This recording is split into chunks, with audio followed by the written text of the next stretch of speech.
그 전망이 뭐 다 틀릴 수도 있겠지만 대략적으로 일부에 나온 내용을 보면은 어느 정도 저희가 합의할 수 있는 그런 흐름은 감지되고 있다.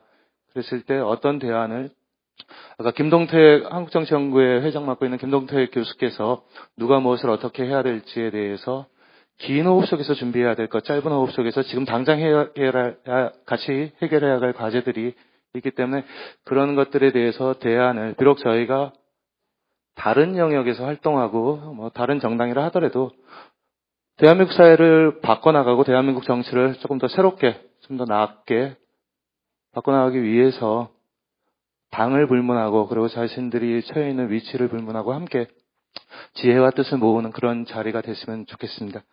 참석자를 먼저 소개해 드리겠습니다. 제 우측에 오늘 발표를 해 주시기 위해 멀리 지방에서 올라오신 서원대학교의 정상호 교수 참석하셨습니다. 토론자로는 5분이 함께합니다. 지금 토론 소개해 드리는 그 순서가 오늘의 토론 순서이기 때문에 그거를 조금 각자 아시고 제가 가급적이면 지금 시간이 너무 지체됐기 때문에 중간에 저는 멘트는 안 하려고 하고 있습니다. 첫 번째 토론은 성공회대 사회과학 정책대학원의 김민웅 교수 참석하셨습니다. 두 번째 경희대 후마니타스 칼리지의 김윤철 교수 참석하셨습니다.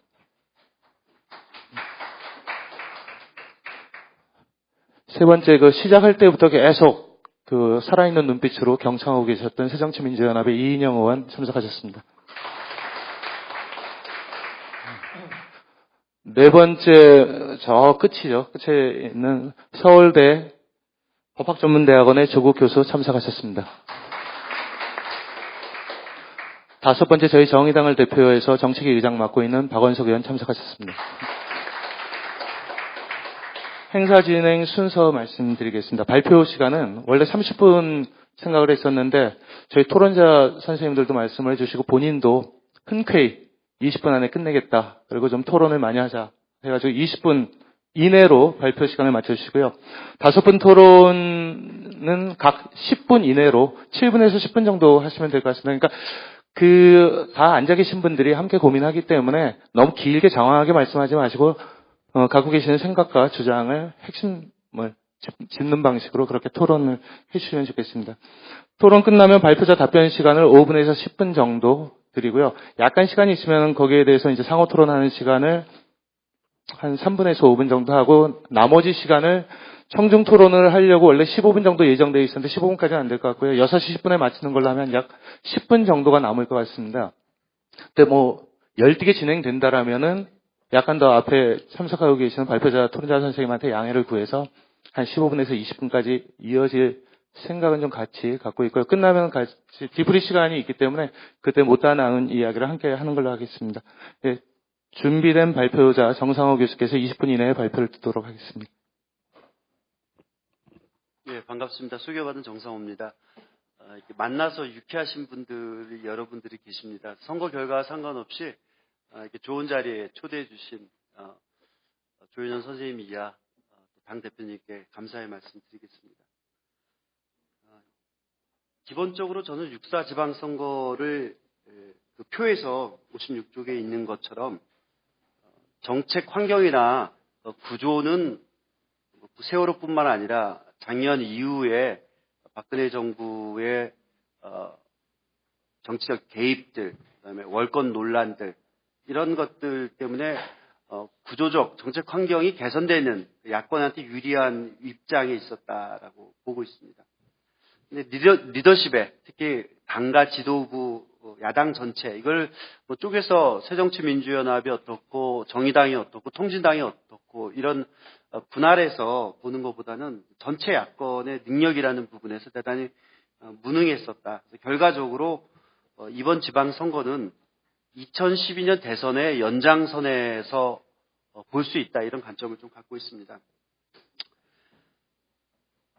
그래도 어떻게 보면은 정말 이번 선거는 세월호라는 참사 이런 어떤 돌발적인 변수가 없었더라면 이번 선거의 결과는 어땠을까라고 생각하면 저는 2006년 5.3일 지방선거에 비견될 만큼 야권의 참패로 귀결되지 않았을까 이런 생각을 갖고 있습니다.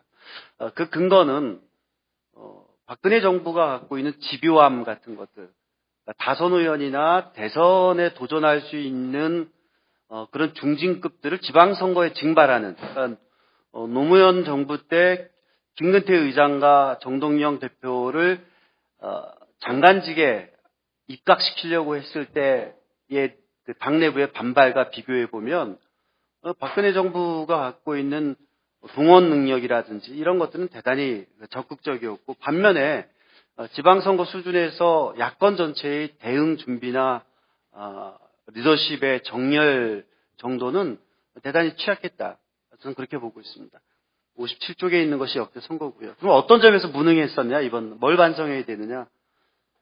앞부분에서도 많이 나왔습니다. 정당 공천제 논란인데 이 얘기를 드리는 까닭은 길게는 2년 동안, 좁게는, 길게는 91년 지방선거가 도입된 이래 이 논쟁을 아직도 종결짓지 못하고 있습니다. 그래서 4년 뒤에 이 논쟁을 또 할 것이냐. 저는 이제는 이제 정당 공천 폐지, 존속 논란의 종지부를 찍자라는 입장입니다. 이게 굉장히 자기 파괴적이었습니다. 왜 그러냐면, 만약에 이번에 한번 생각해 보십시오. 새정치민주연합이 자신만의 선명성을 위해서 정당 공천제를 무공천으로 치렀다라고 했을 때 정권 심판론의 기초 단위가 이제 사라지는 것들이죠. 그런 점에서 볼 때 또 하나는 아까 이정미 대변인도 말씀하셨던 것처럼 야당 내에서 이 논쟁이 지나치게 선거운동 기간까지 폐지까지 장기화되면서 정책 발굴이라든지 신진 인사의 영입이라든지 그다음에 현장에서 준비하고 있었던 기초의원들 이런 분들의 동료 같은 것들이 대단히 어떻게 보면은 소모적이었고 자기 파괴적으로 전개되었다 이런 생각을 갖고 있습니다. 제가 아까 이인영 의원한테도 살짝 말씀드린 것처럼 이제는 야당에서 이 시의원들, 기초 단위의 정치적 대표들에 대한 교육이라든지 연수라든지 이분들이 어떻게 시정감사라든지 조례제정이라든지 재무회계에 대한 감사 기법을 이런 부분들에 대해서 우리가 좀 더 교육하고 사람을 발굴하는 데 영향을 쏟을 필요가 있다 이런 생각입니다. 두 번째는 앞에서도 좀 나왔지만 정말 우리가 고민해 봐야 될 것이 저는 중심적인 정책하고 의제들, 정치적인 담론의 실종인 것 같습니다. 2006년 선거 이후로 어쨌든 선거의 결과와 상관없이 정책 경쟁의 담론들이 전개가 됐었습니다. 여러분들도 아시다시피 2010년을 경과하면서 생활정치라는 담론이 그 내용이 얼마나 완비되어 있냐 여부를 떠나서 선거 때마다의 중심적인 의제가 됐었습니다. 친환경 무상급식, 혁신학교, 그다음에 지난번 민주당에서 제기했던 산무일반, 이런 무상의료, 무상보육, 무상급식, 반값 등록금 이런 것들이 보수정당 한나라당조차도 미치아가당 영유아보육법 개정 같은 것으로 좀 나타났었습니다. 그리고 지난 대선에서의 노령연금이라든지 경제민주화 이런 일련의 커다란 어떤 구조적 흐름이 있었다는 거죠. 정책을 중심으로 전개되었던. 그다음에 제가 갖고 있는 걸 보면 지방정부 수준에서도 지방정부의 단체장, 그다음에 지방의회의 정당 의석률에 따라서 사회복지 지출에 이거는 제가 뒤에서 설명드리겠지만 민주당이 집권한 지역, 그다음에 한나라당이 집권한 지역, 진보정당은 이제 사례수가 적어서 분명하게 드러나지 않지만 거기에서 사회복지, 교육, 보육 이런 어떤 지출별 차이가 이제 드러나기 시작하고 있습니다. 이런 흐름들로부터 일탈된 선거였다 이번 선거는. 그러니까 세월호라든지 안전 문제를 제외한 정책을 둘러싼 논쟁 그것이 이제 집권 초기에 딱 한 군데 경기도에서 이제 버스 공영제라든지 보육교사의 공모나 이런 중심으로 논쟁이 일다가 결국 선거가 치열해지면서 그조차도 소실되는 이번 선거는 정치하시는 분들 입장에서 또 정당하시는 입장에서는 선거에 있어서의 정책의 역할들의 상실에 대해서 좀 한번 자성해 볼 필요가 있다라는 생각이 듭니다. 세 번째는 그런 점에서 볼 때 6.4 지방선거에서 안철수 공동대표의 역할과 19대 총선에서 문재인의 제한된 역할들이 우리가 같은 맥락에서 볼 수 있다라고 볼 수 있습니다. 19대 총선에서 당시 문재인 의원이 부산 사상구에 갇혀서 당의 어떤 전략적 교두보 마련이라든지 박빙 선거구에 집중 못했던 것처럼 안철수 대표가 지나치게 광주에 갇혀버림으로써 야권 전체의 어떤 선거가 갖고 있는 활력 같은 것들을 좀 소실했었다 이런 생각도 들고요. 뭐 정의당이나 통진당도 그런 것 같아요. 그러니까 우리가 지금 선거에서 그 전국적인 인물들의 발굴이나 그들의 활동 같은 것들을 점점 이렇게 기대하기 어려운 구조가 돼버렸다 이런 생각이 듭니다. 이번 선거에서 발견한 어떤 희망들, 그다음에 교훈들, 승리의 공식들이 있는 것 같습니다. 주목할 거는 저는 박원순 시장을 좀 볼 필요가 있다는 생각이 듭니다. 이거는 제가 서울시정에 대한 저희 그 행정학회하고 NGO학회에서 박원순 시장이 역대해왔던 정책들에 대한 그 평가를 좀 구체적으로 보면서 저도 많이 배웠습니다. 특히 정책이 아니라 그 청책 토론회 같은 시민들이 주어진 의제를 갖고 매 2주나 3주에 한 번씩 진행하는데 한 80회까지 진행이 됐습니다. 보통 통상적으로 시장이라는 분들은 그런 토론회나 이런 데에 잠깐 들려서 인사말을 하거나 아니면 식사 자리에 왔다 가는 것이 통례인데 81차례 중에서 처음에 모든 말과 끝에까지 다 있었어요. 그러니까 어떻게 보면 그 성실함과 집요함이라는 부분에 대해서 공무원들이 대단히 두려워할 만큼 그것이 나중에는 그 관료 장악력으로 이어지고 있습니다. 적어도 자기 칼날을 갖고 있는 이미지를 구축했다라는 것이 저는 박원순 시장과 안희정 지사에서 우리가 봐야 된다. 그리고 이들의 것들이 또한 업적, 맥컬리, 그러니까 지하철 맥컬리 일반적인 요금 인상을 억제한다라든지, 그다음에 안인 지사가 갖고 처음에 저는 삼농 혁신, 뭐 농어민, 농어촌 이런 거 안 지사가 얘기했을 때 저거 되게 촌스럽다. 21세기에 지금 친농업 뭐 이런 것들이 맥힐까 이랬는데 제가 이제 지역이 충청도니까 충청도 가서 보니까 되게 좋아해요. 어르신들. 이게 제가 촌스럽다고 생각했던 것하고 다르다는 거죠. 그런 것들이. 그다음에 서울에서 박 시장이 아무것도 안 하겠다. 대규모 개발 사업들 아무것도 안 하겠다. 이런 것들에 대한 메시지들도 저는 서울시에서는 그게 맥힌다고 생각합니다. 두 번째 봐야 될 것이 이제 기초단체장입니다. 제가 이게 지나치게 이제 민주당의 포커스를 좀 맞춘 측면이 있는데 특정 정당이 아니라 이런 것들이 우리가 정당 공천제가 갖고 있는 긍정적이라는 것이라는 거죠. 그러니까 이 기초자치단체장들이 저는 이분들 그러니까 실명을 거론하면 이제 이해식, 김영배, 김성환 이런 의원의 재선에 성공했던 젊은 구청장들의 역할들 그리고 이게 저는 박원순하고 연계된 구청장의 피아노 투표라든지 이게 당에 대한 묻지마 투표의 결과라고 저는 생각하지 않습니다. 서울에서 나타났던 것들은 이런 자기들의 역할과 공과에 대한 것들이 좀 있다라는 것들이죠. 그리고 각각의 어떤 이 세 구청장들이 갖고 있는 칼라들하고 좀 맞았다는 것들입니다. 그다음에 이제 혁신 정책도 이 수도권 중심에서 있는 경기도 교육감이나 서울시 교육감들이 해왔던 이런 역할들 이런 것들입니다. 이인영 의원도 그렇고 다른 분들이 보셔야 될 것 중에 하나가 59, 60쪽에 있는 표들인데요. 제가 지금 학술적인 논문이 아니라서 이런 것들, 그러니까 228개 기초자치단체를 제가 대상으로 해서 뽑아서 봤더니 놀라운 것들이 수도권이라든지 그러니까 사회복지 일반도 그렇고 가족 여성도 그렇고 영남과 호남이 가장 낮아요.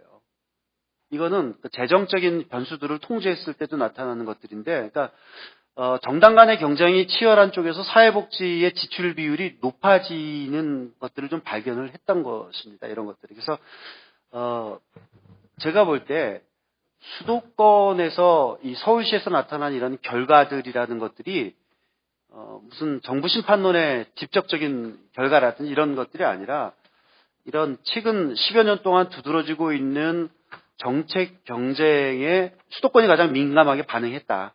그것이 교육감이든 뭐든. 거꾸로 이 얘기는 뭐냐면 영남과 호남에서의 정치적 개혁, 그다음에 정당 개혁 이것에 어떤 것들. 광주는 윤장현이 되든 누가 되든 이런 사회복지의 가장 낙후된 지역이에요. 대구도 마찬가지고. 그래서 우리가 좀 그런 것들을 좀 볼 필요가 있다 이런 생각이 듭니다. 세 번째는 61쪽에 있는 그 지방의 아까 몇몇 분들이죠. 제가 이름을 거론한 것들도 오마이뉴스에서 이것들을 좀 계속 잘 보도해주고 있는데 정말 귀중한 이름들입니다. 이번 선거 같은 속에서 통진당의 김상봉 의원, 저희 지역이라서 제가 잘 알고 있는 진짜 막걸리 시의회의원, 전국 그 지역 다니면서 자전거 타고 다니면서 그 단지 노인들하고 뭐 주례하고 이런 것이 아니라 그 안에서 적절한 조례를 좀 뽑아내고 있습니다. 강민하 의원 같은 경우는 제가 직접 접촉한 경우는 아니지만 이번에 보면은 각각의 그런 쪽에서 살아남는 비법들이 있었다라는 것들입니다. 정의당의 엄정혜 의원도 저는 잘 모르지만 이런 보도에 보면은 정말 이런 경산시 같은 가장 보수적인 지역에서 이렇게 재선, 삼선하는 이 진보 정당들의 의원들이 갖고 있는 역량하고 노하우를 이거를 좀 분석을 좀 할 필요가 있다 이런 생각이 좀 듭니다. 그러니까 이분들의 것들이고요. 과제, 앞으로 남은 과제를 남은 시간 동안 좀 말씀드리겠습니다. 당명은 새정치민주연합이라고 썼지만 이 주어에 정의당 역시 저는 마찬가지라고 생각합니다. 지금 우리 정당들이 갖고 있는 것 중에 그 당 대표가 누구인지 모르는 경우가 지금 굉장히 많습니다. 혹은 당 대표의 역할이 정당의 활력에 긍정적으로 기여하는 사례를 찾아보기가 참 어렵습니다. 그거는 집권 새누리당도 마찬가지입니다. 흐름인 것 같아요. 지금 최근에 전국 선거에서 거의 51대 49도의 구도, 이 강한 양당제적 이 경향들이 지금 심판론의 이름이 이를수록 이 구도가 당분간은 전 지탱이 될 거라고 보여집니다. 그래서 이 최근에 이 구도 속에서 그래서 이제 무소속이 없어지는 거예요. 지금 역대 선거상 지난 19대 총선이 가장 적었고 지방선거 수준에서도 이번 지방선거가 가장 무소속이 적습니다. 무소속 가장 많은데 호남. 그러니까 제가 아까 말씀드렸던 그런 지역 패권 정당 체계가 가져온 반증이 이제 그런 식으로 나타나게 되는 거죠. 그래서 저는 새누리당을 제외하고 진보정당이나 새정치민주연합도 730 보궐선거 이후에 조기전당대회가 필요해서 새로운 당의 활력을 좀 찾는 것이 선거 결과와 분리해서 그것이 일종의 정해진 수순이 아닌가 이렇게 저는 생각하고 있습니다. 두 번째, 요 요거는 좀 강조 좀 드리고 싶습니다. 지금이야말로 이 신경제가 클린턴이 얘기했었고 YS가 94년, 95년에 얘기했던 이 컨셉이 지금 우리 한국 사회에 필요한 거 아닌가. 그러나 그때는 전통적인 제조업에서 벤처 사업의 중심으로 산업의 전환을 신경제로 포괄했었는데 저는 그렇다고 한다라면 이제 복지라든지 생태라든지 중소기업에 기반한 이 신경제 프로그램들이 아무도 얘기하지 않는데 새정치의 유효기간이 지났다고 저는 보여집니다. 그래서 적어도 새정치라는 것이 의미 있는 담론이 되려면 신경제가 뒷받침해주지 않는 새정치라는 거는 노무현이 실패했었고 저는 그 때문에 저는 그렇게 봅니다. 안철수의 새정치도 이런 어떤 사회경제적인 프로그램이 뒷받침되지 않는다고 한다면 최근에 성공한 정치인들이 갖고 있는 업적의 근간은 정치가 아니라 사회경제적인 프로그램들입니다. 우리가 김상곤 잘 봐야 되는 것들이 그런 것들이죠. 안철수를 사람들이 띄웠던 것들이 창의적인 CEO, 그다음에 LG 삼성동물원을 얘기했던 경제적 담론의 역할이라는 거죠. 그래서 안희정이 얘기했던 삼농혁신 같은 것들. 특히 저는 신경제 청사진 속에서는 사회적 기업 협동조합을 비롯한 그러니까 이것이 각각 분리되어 있는데 이것들을 사회적 경제의 포괄적인 프로그램으로 패키지 시킬 수 있는 능력이 있는 정당과 정치인들이 나와야 된다는 것이고요. 두 번째는 중소기업 육성, 지역균형 발전법. 제가 지방에 있어서 그런지 이 문제를 좀 첨예하게 느끼고 있습니다. 지역균형 발전에 대한 새로운 2단계 프로그램이 좀 있어야 되는 거 아닌가 이런 생각이 듭니다. 그다음에 북한 인권법의 개별 수용이 아닌 좀 기능주의적 경제협력을 중심으로 한 세컨드 라운드 햇볕 정책 같은 것들 이런 것들을 포괄한 신경제가 다음 대선에서의 중심적인 테마고 이거를 만들 수 있는 사람이 정도전이다라고, 새로운 우리 시대의 정도전이다, 이런 생각을 갖고 있습니다. 연대 제도화, 이거 좀 반성해 볼 필요가 있는 것 같습니다. 이번에 이루어진 후보 사퇴를 통한 급작스런 단일화는 조율되었든 우연이었든 이거는 국민들한테 좋은 이미지를 못 주는 것 같습니다. 그건 보수 언론의 공격 때문이 아니라 지난번에 그 기권표에 대량적으로 드러났던 것처럼 실제적인 효과에 있어서도 그렇습니다. 제가 연대를 바라보는 기본적인 관점은 선과 악이 아니라 정치적 선택들의 합리적인 주체들의 그 대응입니다.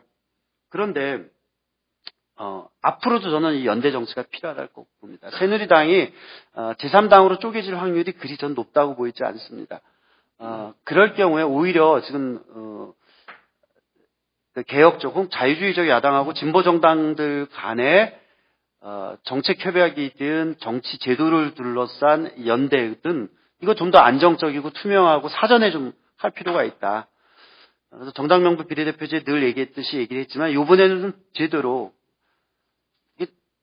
생각해보세요. 국민기초생활보장법, 부패방지법, 소액주주운동 이런 것 경제, 사회, 복지문화 부분들은 다 하나씩 있는데 정치적인 대표 이 선거제도에 너무나 사람들이 그 지혜와 역량을 조금만 기울인 거 아니냐 이런 생각이 좀 듭니다. 그래서 옛날 노무현 대통령이 언론 개혁에만큼 김대중 대통령이 남북 문제에 든 것만큼 이 정치제도에 대해서 특히 선거구제도에 대해서 조금 더 영향을 쏟아야 되는 거 아닌가 이런 생각이 듭니다. 네 번째는 안철수 대표가 새 정치에 대해서 고민을 가장 시원하게 푸는 방법은 여성 정치였습니다. 사실은 지방선거에서 여성의 진출 현황이 있지만 이런 정도의 개선 효과로는 여타 부문에서 지금 한국 사회가 발전하는 속도를 따라잡을 수가 없습니다. 정말 특히 진보 정당에서는요 정당 공천제 폐지하는 주장과 해당 행위입니다. 이 기초의 인프라를 갖추지 않는 거, 그게 어떻게 두 번째 여성 정치인의 비중이 작은 거, 이건 저는 문제 있다고 생각합니다. 그래서 64쪽에 있는 것처럼 우리가 아주 후진적인 OECD는 말할 것도 없고요. 189개 중에서 92위에 지금 그치고 있습니다. 재보궐선거가 지난 10년 동안 제가 갖고 있는 통계로는 64번의 재보궐선거가 있었습니다. 대개 이제 정치자금법 위반, 부패 이런 건데 공통점은 64곳에서 다 남성 자치단체장이었습니다. 저는 여성 시의원들, 특히 기초의원들이 그만큼 늘어나는 것만큼 막말, 몸싸움 이런 것들, 특히 이제 부정부패의 비율이 개선될 거라고 생각합니다. 그래서 이 기초 단위에서 여성 정치인의 충원을 어떻게 전면적으로 혁신적으로 할 것이냐도 남은 문제라고 생각합니다. 정말 새정치 이런 게 아니라 한국 사회에서 좌파에서는 이제는 정말 뉴레프트들, 신좌파 정당이 출연해야 된다고 생각합니다. 지난번에 새정치 민주연합이 두 정당이 합할 때 6.4선언하고 6.15 14선언하고 5.18 4.19 때문에 논쟁이 좀 있었습니다. 저는 정의당이나 통진당이나 이런 쪽들이 한국에서 강령을 짤 때 강령을 둘러싼 의미 있는 논쟁을 알고 있지 못합니다.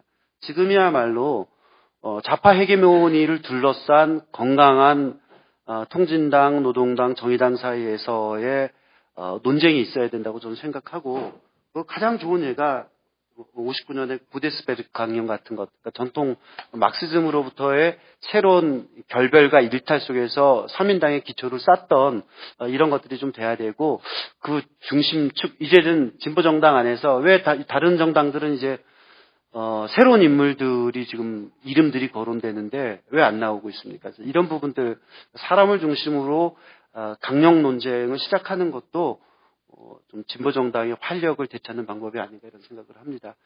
경청해 주셔서 감사합니다. 네, 곧바로 이어서 김민웅 교수의 약 7분에서 10분간 첫 번째 토론 시작하도록 하겠습니다. 반갑습니다. 정 교수님 얘기 잘 들었습니다. 압축해서 말씀드리겠습니다. 이번 지방선거의 내용을 보면 구조적으로는 사실상 공세적 확장이 가능했던 조건들이 있었죠. 그러나 많은 분들이 지적하는 대로 일정한 균형 상태를 이루었고 최소한의 방어전선을 확보하는 것으로 그쳤다. 이게 이제 특징인 것 같아요. 야당의 무능을 얘기를 하는데 그것은 해봤는데 능력이 안 보인다 이런 차원의 얘기지만 제가 보기에는 아예 시도조차 안 하고 있다는 게 더 큰 문제인 것 같아요. 전체적으로 정치권 자체가 자신감을 상실하는 것이 가장 큰 문제이고 이것은 전투력의 약화 내지는 전투력의 부재 여기서 모든 문제가 출발된다고 생각이 됩니다. 그래서 국민들이 보기에는 야권이 정말 우리를 위해서 싸워주고 있는 거야.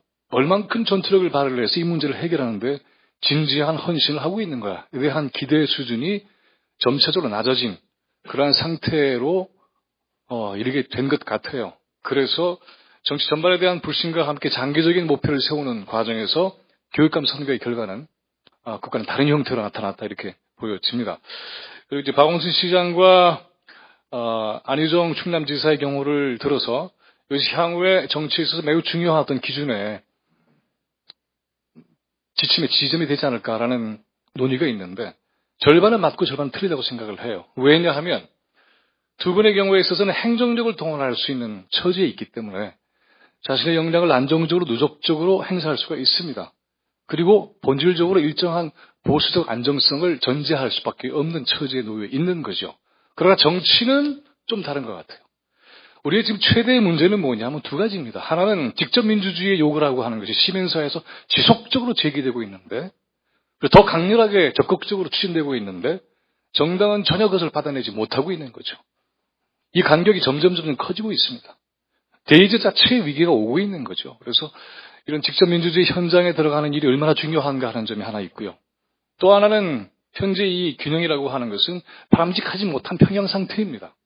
그래서 비평형 상태를 만드는 긴장과 균열의 정치가 필요한데 여기는 어떤 파격의 요인이 정치권에게 요구되는 것이죠.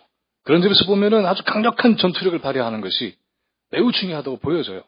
국정원 사태부터 시작을 해서 세월호 참사에 이르기까지 시민사회에서는 매우 적극적인 방식으로 문제를 제기했는데 그에 비해서 상대적으로 보면 정치권은 그렇지 못한 것이죠. 야당 역시 마찬가지고요. 세월호 참사 관련되어 있는 여러 가지 의혹 사태가 상당히 많이 제기되고 있음에도 불구하고 별로 듣지 못하고 있는 게 현실입니다. 이런 것들이 이제 정치권 전체에 대한 불신뿐만이 아니라 야당에 대한 기대를 접게 만든 것뿐만이 아니라 진보정당의 역할까지도 의혹의 대상으로 삼게 되는 그런 현실에 놓이게 됐다. 진보정당은 구조적으로 여러 가지 어려운 점들이 있죠. 그래서 혼자 해결할 수 없는 공간이 있습니다. 도대체 이렇게 계속 가도 되는 건가? 여러 가지 그동안의 우여곡절 사연이 있는데 이 사연을 그대로 놓고 과연 새로운 시작을 할 수 있을까? 아닌 것 같아요. 그래서 지난 시기의 아픔을 좀 제대로 복기를 하고 그리고선 새로운 형태의 진보 정치의 전선을 통합적으로 꾸리는 매우 솔직하고 진지한 노력이 필요하다고 봅니다. 저는 결론적으로 이런 얘기를 드리고 싶어요. 왜 이렇게 정치권이 자신감과 전투력을 잃었는가? 여러 가지 요인이 있겠습니다만은 저는 이제부터 장외 프레임, 정쟁 프레임을 벗어나야 한다고 봐요. 장외가 아니죠. 현장이죠. 정쟁이 아니죠. 국민들을 위한 전투력을 나타내는 현장이라고 보여집니다. 새정치민주연합의 경우에 있어서는 바로 이러한 장애와 정쟁 프레임에 갇혀버린 형태의 보수화가 진행되고 있다 저는 이렇게 봅니다. 이런 상황에서 아까 이제 지도부에 대한 여러 가지 비판이 나오고 있습니다만은 더 적극적으로 그러한 직접 민주주의 요구를 전투력 있게 강화하는 것 이것이 정말 절실하다는 점. 그래서 정말 정치권보다 훨씬 강도 높게 속도감 있게 진행되고 표출되고 있는 직접 민주주의 요구를 보다 강력하게 담아낼 수 있는 그릇을 만드는 것이 지금 가장 절실하다. 그래서 비평형 상태를 만들어 나가는 균열적 요소 또는 파국적 요소 도리어 그래서 보다 힘있게 밀고 나가는 자신감을 회복하는 것이 우선이 아니겠는가. 이것은 물론 생활정치 또는 생활진보라고 하는 것에 대한 요구가 있습니다. 그래서 여기에 하나의 함정이 있어요. 그건 뭐냐면은 이념이 대단히 중요한 것이죠.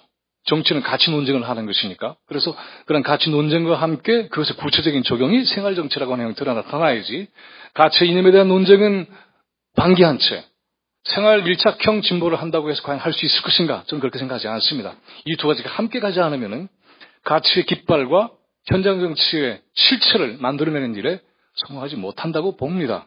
그래서 이러한 것을 바탕으로 해보자면은 결국 끈질기게 전투력을 보일 수 있는 그러한 진지한 노력이 지금도 필요하다. 직접 민주주의의 육성이 있는 곳에는 언제든지 찾아간다. 그리고 향후에 특히 진보 정치에 있어서는 새로운 형태의 통합적 과정에 대한 뼈아픈 과정을 밟아보자. 그렇지 않으면은 다른 길이 보이지 않는다. 통일 문제, 분단 문제 전혀 언급되고 있지 않습니다. 동북아시 정세에 대한 얘기도 나오고 있지 않습니다. 변하고 있는 세계 정세에 대한 얘기도 전혀 듣고 있지 못합니다. 이것이 생활 밀착형과 거리가 있을지라도 그러나 진보 정치는 꾸준히 얘기해야 한다고 봐요. 이것이 꾸준히 얘기해서 끈질기게 우리 사회적 교육의 차원에서 인식될 때 그 바탕 위에서 진보 정치를 해나간다고 한다면은 우리를 묶고 있는 굉장히 많은 이념적 굴레와 언론 환경을 뚫고 새로운 형태의 진전을 이룰 수 있지 않을까. 이런 과정에서 자신감과 전투력을 얻을 수 있기를 진심으로 바랍니다. 고맙습니다. 정의당을 비롯한 진보정당의 지도부도 계시고 전현직 지도부 계시고 다 또 활동하고 계시는데 앞서 일부에 이정미 부대표께서 이제 진보정당 통합 논의와 관련해서 지금 김민웅 교수의 이야기 그리고 좀 전에 우리 발표자의 이야기랑 약간 결이 다른 부분이 있습니다. 그래서 그거에 대해서 한번 같이 고민하는 시간을 남은 시간 동안 좀 갖는 걸로 하고요. 두 번째 토론자인 김인철 교수 토론 시작해 주십시오.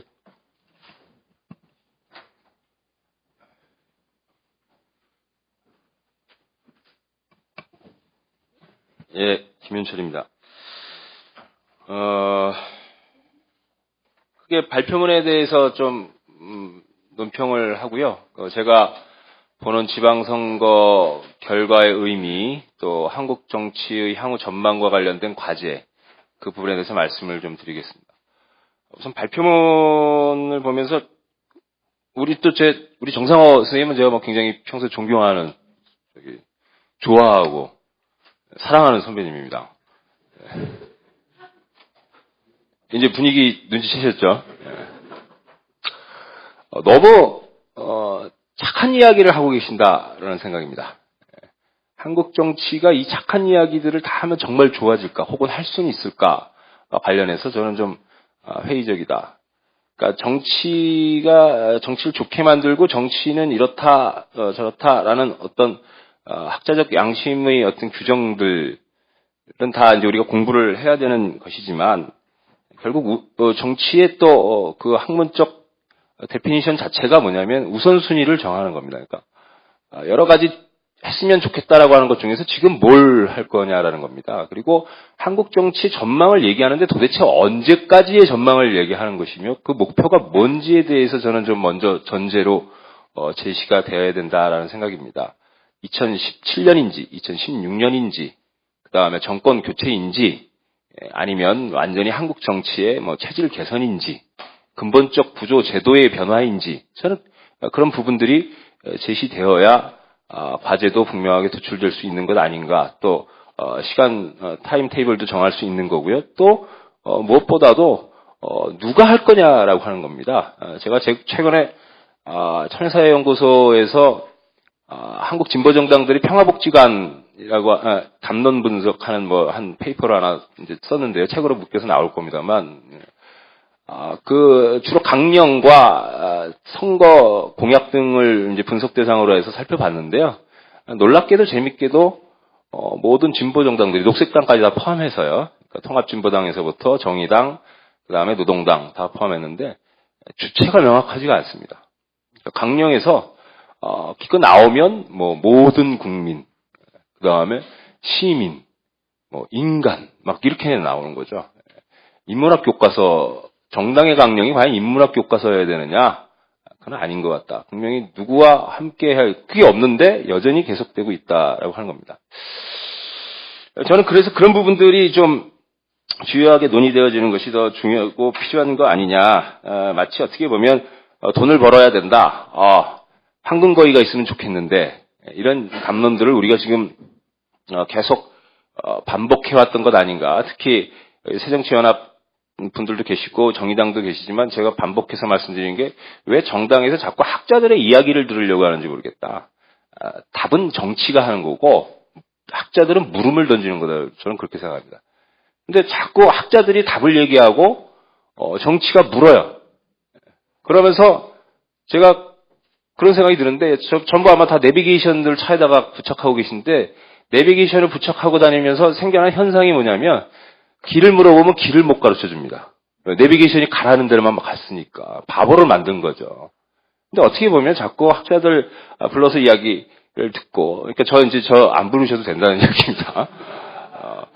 불러서 자꾸 지도를 그려달라고 이야기를 합니다. 근데 정치는 아까 저는 김민웅 선생님이 말씀하신 전투력은 막 맞서서 멱살 싸우고 몸싸움하다라는 것이 아니라 그 전투력의 의미는 스스로 길을 만드는 실천력이라고 생각을 합니다. 그래서 내비게이션 떼시고 가야 되는 게 아닌가. 그게 한국 정치를 바꾸는데 굉장히 중요한 과제가 아닌가 생각이 드는데요. 그와 관련해서 지방선거를 바라보는 제 평가를 보자면 저는 지방선거를 평가하는 앞서 일부에서도 제가 이제 들으면서 그런 생각이 들었습니다. 언제부터 자꾸 정치가 분석의 언어가 주를 이루게 되었지? 정치는 분석의 언어가 아니고, 최소한 의미를 부여하는 언어가 주를 이뤄야 된다. 그러니까 그리고, 행동의 언어여야 합니다. 그러니까 뭘 하겠다. 언제까지. 그 언어여야 합니다. 근데 자꾸 분석합니다. 그러면서 특히 유권자를 분석하는데 재밌는 거는 수량화되어 있는 인구 구성이 어떻게 변화했다, 세대가 어떻게 됐다, 다 수예요. 양적인 측면에서요. 근데 그게 아니라요. 한국의 유권자들이 어떤 심리와 어떤 상태에 놓여져 있느냐에 대한 분석은 없다 이겁니다. 저는 그건 정치의 언어가 아니다라는 것이죠. 아마도 지금 한국 정치의 담론의 환경들이 여론조사 기관들이 주도하고 저도 여기 소장이라고 있습니다만 사실은 저는 여론 전문가는 아닙니다. 그러니까 의미를 찾아내거나 해석하거나 혹은 실천의 과제를 찾는 저는 21세기 현재의 학문도 이제는 그렇게 되어야 한다고 생각합니다. 학문도 분석의 언어가 주를 이루는 그 학문은 감흥이 없습니다. 근데 정치는 말할 나위도 없고요. 그래서 저는 이제 그런 부분들을 좀 우리가 주목을 해야 되는데 그런 의미에서 보면 이번 지방선거는 저는 그 토론문에 써 있듯이 무승부이고 그 무승부도 왜 무승부냐? 다 이미 진영으로 나뉘어져 있는 분들이 투표에 참여했고 효능감을 중시 여기는 중도나 무당파 분들은 투표에 참여 안 했다. 물론 지방선거는 원래 적극 투표층을 중심으로 이루어지는 선거입니다. 그러면 사실은요, 저희 이 공표하지 않은 조사가 하나 있는데요. 세월호 참사 이후에 투표 지지 후보를 바꾸셨습니까? 라고 물어봤었어요. 바꿨다고 하는 분들은 한 12%도 안 됐었습니다. 그러니까 지방선거는 지금 이미 결과가 예측되어 있었던 것이고 그나마 야당이 무승부까지 거뒀던 거는 그야말로 세월호 참사입니다. 저는 투표하지 않으신 분도 사실은 이번 선거에 관여하셨다고 생각해요. 그래서 무승부 만들어 주신 겁니다. 그러니까 야당 키워준 거죠. 그런 의미에서 이제 어쨌든 한국 향후 정치는 그런 중도나 무당파 진영으로 포괄되지 않는 분들에게 초점을 맞춰서 가야 되는데 그때 핵심은 앞서 말씀드린 것처럼 행동의 언어를 중심으로 한 효능감을 어떻게 부여할 건가. 그런 의미에서 정상훈 선생님께서 말씀해 주셨던 저는 여러 가지가 있지만 신경제 이런 과제들 그리고 그간에 경제민주화 복지국가 하겠다고 그랬는데 뭘 했느냐 이겁니다. 경제민주화 하라. 그리고 힘이 모자르다. 그러면 합치는 겁니다. 연대 제도와 얘기했습니다만. 근데 어떻게 합치냐? 선거 때만 합치느냐? 한국 정치의 고질적 병폐 중에 하나가 뭐냐면 선거 정치의 일상화죠. 그러니까 일상 정치가 없어요. 계속 선거 정치입니다. 그러면 제도도 그거의 필요에 따라서 바꾸는 겁니다. 선거의 주기 횟수 등등도. 자꾸 원론 얘기해서 선거는 계속 있어야 돼요. 라고 이야기할 필요가 없다는 거죠. 목표를 달성하기 위해서 제도 바꾸면 되는 겁니다. 그래서 일상정치를 만들어야 되는 거고, 그래서 일상정치를 만드는 과정에서 저는 힘이 부족하다라고 하면 야권이 연대하는 겁니다. 야권이 어떻게 연대하느냐? 경제민주화, 민생 개선, 그 다음에 수권 능력 갖춘 정권교체의 전망을 밝힐 수 있는 인물들이 주도하는 협의 테이블 같은 것도 만들고 또 거기에 시민들을 결합시키는 것이고요. 지금 현재 또다시 시민 촛불도 있었습니다만은 반복해서 나타나는 거지만 정치 관여를 못하고 있죠. 눈치 보고 있고 그 앞에서 눈치를 왜 보느냐. 비전이 없기 때문이에요. 그러니까 이 행동의 언어로 중시되어 있는 비전을 제시하면 비전이라고 하는 것은 내가 뭘 하겠다도 있지만 또 한편으로는 도와주고 싶다라는 마음을 갖게끔 만드는 겁니다. 설득력 있는 비전, 도와주고 싶겠다라고 하는 그 마음을 갖게끔 하는 그리고 나서는 거죠. 돌도 맞고 계란도 맞고 다 맞으면서 가는 겁니다. 이게 또 전투력이겠죠. 저는 그런 부분들이 지금 없다. 그리고 또 제가 오늘 토론에 오기 전에 좀 만나봤는데 여기 국회에 계신 몇 분들을 그랬더니 이런 구상 어떻게 하면 좀 안 되겠느냐 야권연대 그랬더니 새정치연합은 그 밖에서 시민이 강력하게 뭐 좀 밀어주지 않으면은 새정치연합 내부에서는 안 돼 그러더라고요.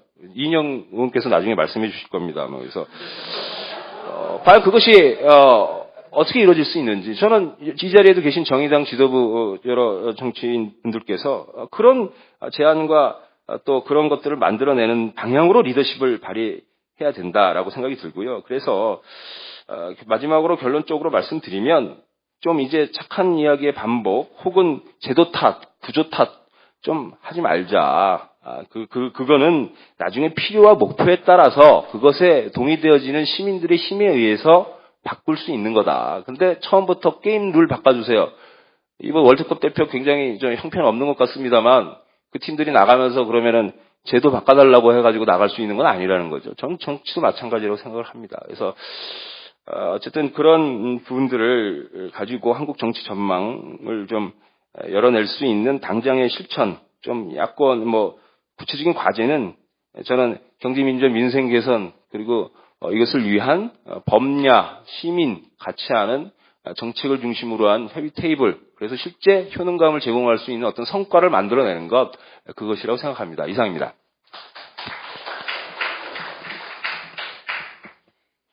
관련해가지고 지금 김윤철 교수가 착한 정치학자 정상호 교수한테 이제 얘기를 했는데, 정상호 교수가 4년 전에 요것과 관련된 부분이 있으니까 생각하시면서 답을 좀 준비해 주셨으면 좋겠어요.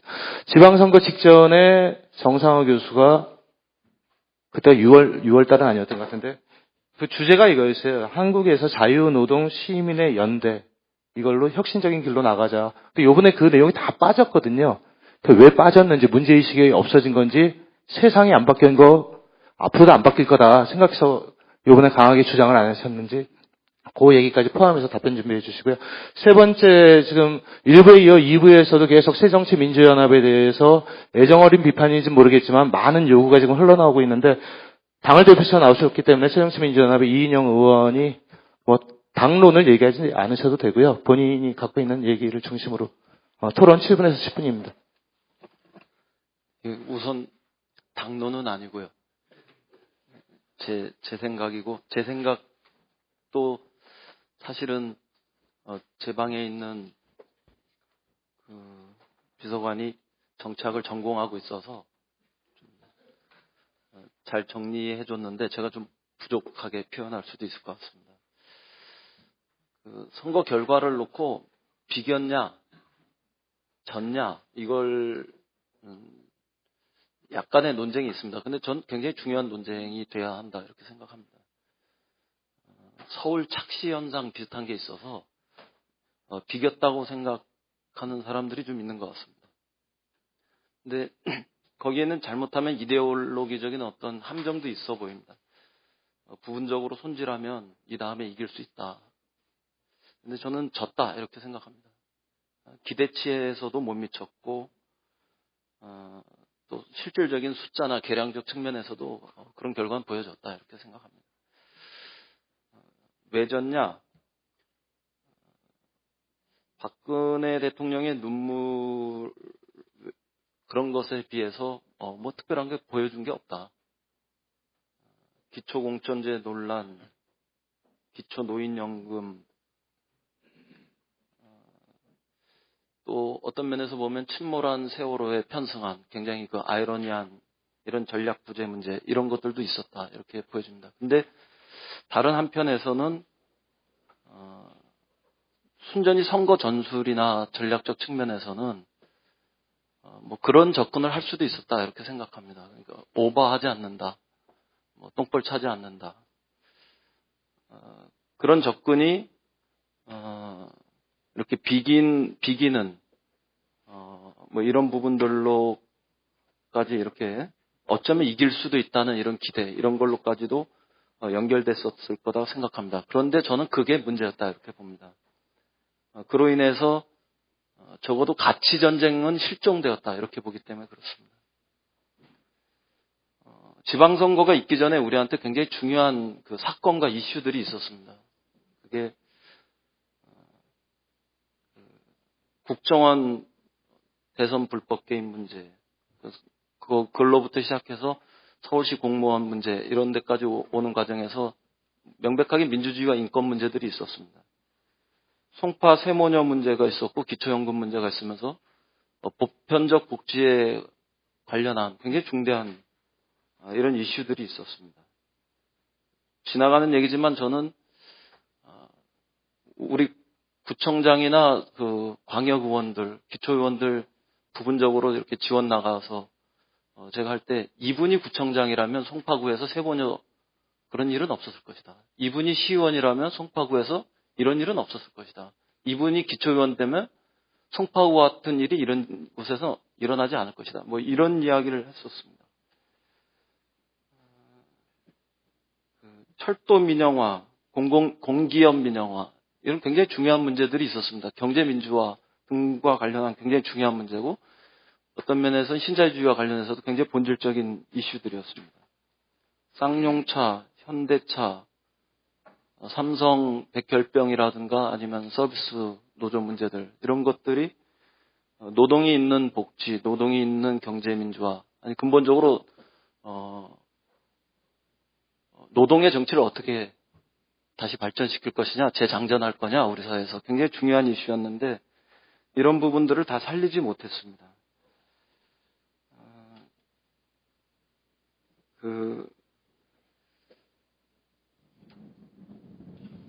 저는 2010년에 친환경 무상급식 그리고 그 이후에 실제로 야당이 집권한 곳에서는 이것이 실천되고 한나라당이 그 당시에 집권했던 지방자치에서는 굉장히 소극화되었던 이런 것들 그리고 야당이 집권한 곳에서 부분적으로 공적인 영역에서부터 비정규직을 정규직화했던 일들 이런 것들을 이렇게 쭉 발전시켜 왔던 연장선에서 당연히 이번 지방선거 이슈화 돼야 할 측면들이었는데 그러지 못했습니다. 세월호가 워낙 커서 그랬다 이렇게도 볼 수 있는데 세월호를 어떻게 볼 거냐에 따라서는 굉장히 중요하게 더 발전시킬 수 있는 영역이었다. 저는 그렇게 생각합니다. 세월호가 사람의 생명, 안전 이런 문제와 관련해서 일반 가치의 측면에서 명백히 시대 정신으로 이번 지방선거를 장악한 부분들이 있습니다. 그러나 그 세월호 속에 있었던 비정규직 문제, 저임금 문제, 그로 인한 어떤 책임, 소명 이런 어떤 의식의 문제들 이런 부분들을 우리가 더 전진시켜내지 못한 부분들이 이 속에 있다. 저는 이렇게 생각합니다. 다행스러웠던 것은 다수는 아니었지만 한 35%에서 40% 정도의 단결을 통해 가지고 교육감 선거에서만큼은 어떤 가치의 측면들이 나타났다 이렇게 보여집니다. 그것이 신자유주의 교육에 대한 어떤 비토 그리고 혁신 교육에 대한 어떤 기대, 열망 이런 것들이었다 이렇게 생각합니다. 그러나 그거 역시 좀 불완전해 보입니다. 결국은 교육감 선거보다는 지방자치 선거의 어떤 본령 이런 부분들에서 가치의 문제들이 더 분명하게 전진했었어야 되지 않았나 이렇게 생각합니다. 저 개인적으로 서울시장 선거와 관련해서 좀 감당하면은 그런 일을 했었어야 되지 않을까 이런 생각이 좀 들어요. 그러니까 생활 정치의 측면에서는 박원순의 가치가 분명히 돋보인 선거였지만 지금 우리가 이야기할 수 있는 조금 더 전진된 진보의 가치를 실현시키는 측면에서는 그 선거에서 이기는 걸 넘어서 시대를 바꾸는 이런 것을 확고하게 전진하는 데 있어서는 박원순의 가치 이것의 플러스 알파가 우리들한테 새로 준비되어야 되지 않을까 이런 생각을 합니다. 그것이 우리가 해야 할 앞으로의 일이 아닐까. 물론 중도로의 노선 변화 이런 부분들은 뭐 전 틀렸다고 생각합니다. 제가 대통령 선거나 총선에서의 어떤 패배 이런 것 때문에 스스로 1년 귀양 생활을 하면서도 그 문제는 뭐 절대로 동의한 적이 없는데 저는 좀 더 우리가 진보적인 가치 이런 것들을 대중적으로 실천하는 이런 문제들이 더 천착하고 더 옳은 방향이 아닌가 이렇게 생각하면서 드린 말씀입니다. 어디로 더 전진할 것이냐? 노동의 가치를 복원하고 또 어떤 면에서는 크게 재생해내는 이런 측면에 우리가 주안점을 둬야 되는 거 아닐까 이렇게 생각합니다. 저보다는 정의당에 계신 많은 분들이 이 문제의 의식에 대해서는 더 잘 아실 거라고 생각합니다. 그러나 저는 그 두 가지 측면에서 그냥 제가 제 생각을 드려보고 싶습니다. 하나는 우리가 집권했을 때 대안이 뭐냐? 사회적 대타협 혹은 사회적인 합의 모델 저는 이게 필요하다고 생각하는데 노동이 없는 상태 속에서는 우리가 집권해서 기업과 바로 부딪힐 때 거기서 생기는 반시장적인 그런 이미지나 아니면 공세, 혼란 이런 부분들이 굉장히 크다 이렇게 보여집니다. 노동을 어떻게 복원하고 재생할 거냐. 그 노동이 이후의 사회 발전에 굉장히 중요한 기반이 될 수 있도록 우리가 어떻게 다시 판을 짤 거냐 이런 문제들은 진보 정당의 목 이전에 아마 노동운동 내지는 노동조합 이런 데서 더 크게 전략적으로 다시 생각할 시점이 됐다. 저는 이렇게 보여집니다. 두 번째는 노동이 정치에 어떻게 나설 거냐. 노동과 정치를 어떻게 다시 통합할 거냐. 그동안 진보 정당의 몫이었고 부분적으로 민주당 안에 있는 사람들의 몫이기도 했습니다만 지금은 노동자로서 국회의원 없지 않는가. 진보 정파 내지는 부분적인 섹터의 대표성들을 가진 분들은 진출했을지 모르지만 노동자로서 정치에 참여하는 이 부분들이 굉장히 줄어들거나 없는 이 현실을 어떻게 우리가 넘어설 거냐. 그것이 또 역으로 방증하는 면들이 많이 있는데 그런 측면에서 저는 새정치민주연합 안에서 이 새정치민주연합이 어떻게 친노동자적인 정당의 모습을 갖출 거냐 이런 부분들을 위해서 더 노력하겠고 진보정당은 자기 전략적인 어떤 모색들을 다시 하실 거라고 생각합니다. 아까 이정미 부대표는 왼쪽 방을 할 거냐, 왼쪽 집을 지을 거냐, 왼쪽 집을 짓기 전에 어떻게 경쟁할 거냐, 이런 문제들을 검토하셨는데 이 문제와 관련해서 제가 오래전부터 계속 일관되게 주장했던 견해가 있습니다. 큰 집을 짓자, 이런 그 안에서 다수가 되자, 이런 얘기였는데 그건 필요한 때 다시 혹시 견해를 물어주신다면 다시 와서 말씀드리도록 하겠습니다. 그럼 이제 이번 지방선거를 누구는 2012년의 연장전이었다 이렇게 보시는 분들도 있는데요. 저는 730 보궐선거서부터 이 지방선거의 연장선에서 치르지 말고 2016년 총선의 전초전 이런 부분들로 우리가 배치하고 새로운 가치나 부분적으로 지더라도 새로운 가치나 이런 부분들을 장착하고 또 그런 인물들을 아주 명중능하게 상징화시켜내면서 해보는 이런 걸로 가야 되지 않을까. 그게 저는 새정치민주연합 안에서 더 노력해 볼 일이고 또 정의당을 비롯한 진보정당에 계시는 분들도 함께 노력해 볼 수 있는 일이 아닐까. 어쨌든 우리가 어떻게 노동의 가치를 복원하고 그래서 또 노동이 정치에 실제로 참여하고 통합해 나오는 새로운 길을 열 것인가 이런 것들이 굉장히 중요한 이런 문제가 아닐까 이렇게 해서 좀 말씀드려 봅니다. 경제 민주화나 보편적 복지 이런 것들도 사실은 어떻게 노동이 있는 복지가 될 것이고 또 어떻게 노동이 있는 경제 민주화가 될 것이냐 이런 부분들이 매우 중요한 시점으로 들어왔다고 생각해요. 그래서 비정규직 문제라든가 저임금 문제 이런 부분들을 다 포함해서 그런 것들을 함께 노력했으면 좋겠다 이렇게 말씀드리면서 그냥 두서없는 얘기 마치겠습니다. 원래 사전에 그런 생각은 안 했었는데, 오늘 토론자 배치 순서가 좀 잘 된 것 같습니다. 이인영 의원이 지금 좀 힘겹게 말씀하신 이 내용이 며칠 전에 조국 교수가 그 SNS에서 요거를 몇 가지로 이렇게 정리해서 한 글을 좀 본 게 있어가지고 아마 그 글을 중심으로 발표할지는 모르겠지만은 730 재보선, 16년 총선, 17년 대선이라는 그 정치 일정 속에서 새정치민주연합이라든가 저희 정의당 등 진보정당 그리고 각자의 진보개혁 진영이 어떻게 만나야 되는지에 대해서 이제 어떤 얘기를 하시지 않을까 그런 기대를 가지면서 한 7분에서 10분 토론, 네 번째 토론 이어가겠습니다. 예, 조국입니다. 제가 사실 2012년 대선 이후로 일체 정당, 모든 정당 그 행사에 참석을 안 했습니다. 의도적으로. 여러 가지 이유가 있었고요. 이 국회의원 요 건물도 일부러 안 들어오려고 모든 노력을 다 했는데, 오늘은 사회 보시는 우리 조 교수님이 여러 가지로 공갈 협박을 해서 오게 되었고, 물론 그 사이에 이제 물론 이제 각종 선거에 일정한 역할은 했습니다만 의도적으로 개입을 안 하려고 노력을 했습니다. 오늘 사실 할 얘기가 아주 많은 얘기인데요. 좀 몇 가지 말씀드려 보겠습니다. 전 첫째, 이번 선거 이후부터 시작하자면 전 범야권에서 인물의 승리였지 범야권 정당은 모두 패배했다 생각합니다.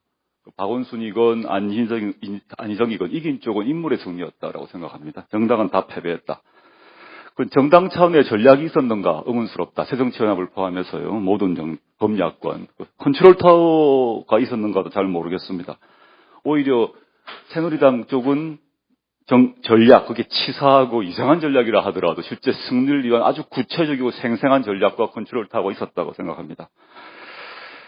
이게 첫째 말씀드리고 싶고, 이건 근데 따지고 보게 되면 저는 아까 발제문도 다른 토론자에 나왔습니다만은 묘하게 지난 대선의 연장선이고 패착 역시 지난 대선의 연장선이다라는 생각을 했는데요. 저는 지난 대선 시기에 새정치가 무엇인가 하는 논쟁 속에서 경제민주화의 내용이 무엇인가가 실종되었고, 지루한 그 새정치의 내용을 잡는 그런 논쟁 속에서 경제민주화 내용, 복지의 내용이 실종되면서 박근혜 후보는 경제민주화의 깃발을 가져갔습니다. 그 경제민주화나 복지국가는 사실 범야권에서 길게 보선 복지 문제, 무상급식부터 시작해서 우리 쪽이 범진보 진영이 시작을 했는데, 어느새 김종인 씨를 앞으로 위원장으로 내면서 이쪽은 새정치고 이쪽은 경제민주화가 되는 이런 상황이 돼버렸더란 거죠. 그 다음에 이제 요번에 보게 되면 이제 그 정당 공천을 할 것인가 말 것인가를 막 논쟁을 하는 와중에서 두 가지가 실종되어 나갔습니다. 하나는 국정원의 선거 이제 개입, 헌정문란 중대범죄죠. 두 번째, 이건 정치적인 측면이고, 사회경제적으로는 박근혜 정부의 각종 경제민주화 및 복지 공약 파기를 따지는 문제가 또 스르륵 사라져서 야권에서 주도를 할 때에서 정당 공정죄로 계속 싸우다가 제가 아는 바로는 새정치연합에서 후보 등록일 이틀 전인가 3일 전인가 공천장을 준 걸로 알고 있습니다. 맞습니까? 이 의원님? 그렇게 잘 알고 있는데. 하여튼 하루 전인가요? 제가 하여튼 더 짤래요. 그래서, 그러면서 이제 저는 세월호 참사 덕이라고 저는 공개적으로 얘기를 여러 번 했는데, 세월호 참사가 없었더라면 완전히 또 망했을 거다 생각을 하고 있습니다. 게다가 아까 정상훈 교수님 말씀하셨습니다만, 기초공천제가 폐지되고 세월호 참사가 없었더라면 어땠을까? 완전 전멸했을 거다 생각을 하고 있습니다. 그래서 제가 기초공천제 강력히 이제 해야 된다는 입장을 발표한 바 있고요. 이게 저의 생각이고요. 그런데 이런 상황에서 지난 대선 시기의 경제민주화와 이번 세월호 참사는 하나의 궤를 같이 하는 게 있다 생각이 듭니다. 그건 뭐냐? 세월호 참사의 핵심은 자본에 대한 민주적 통제의 실종이었다고 보고요. 세월호 참사 그 뿌리는 사람들이 세월호 참사에 왜 분노했을까? 엄청난 사람들이 무고하게 죽었다. 정부의 무능란 거 외에 따지고 들어가게 되면 이른바 신자유주의, 추상적입니다만은 이 정부와 권력과 관료와 기업이 합작이 돼서 이런 일을 벌이는구나를 알게 될 것이고, 생명 안전 대신에 돈과 인을 택한다는 게 뭐냐? 그게 경제민주화 하자는 얘기 아니었겠습니까, 과거에? 즉, 저는 지난 대선에 경제민주화가 시대정신으로 합의되었던 것이고 그래서 박근혜 후보조차도 그 얘기를 했던 것인데 그 문제를 계속 그 과정 속에 있다라고 저는 생각하고 있습니다.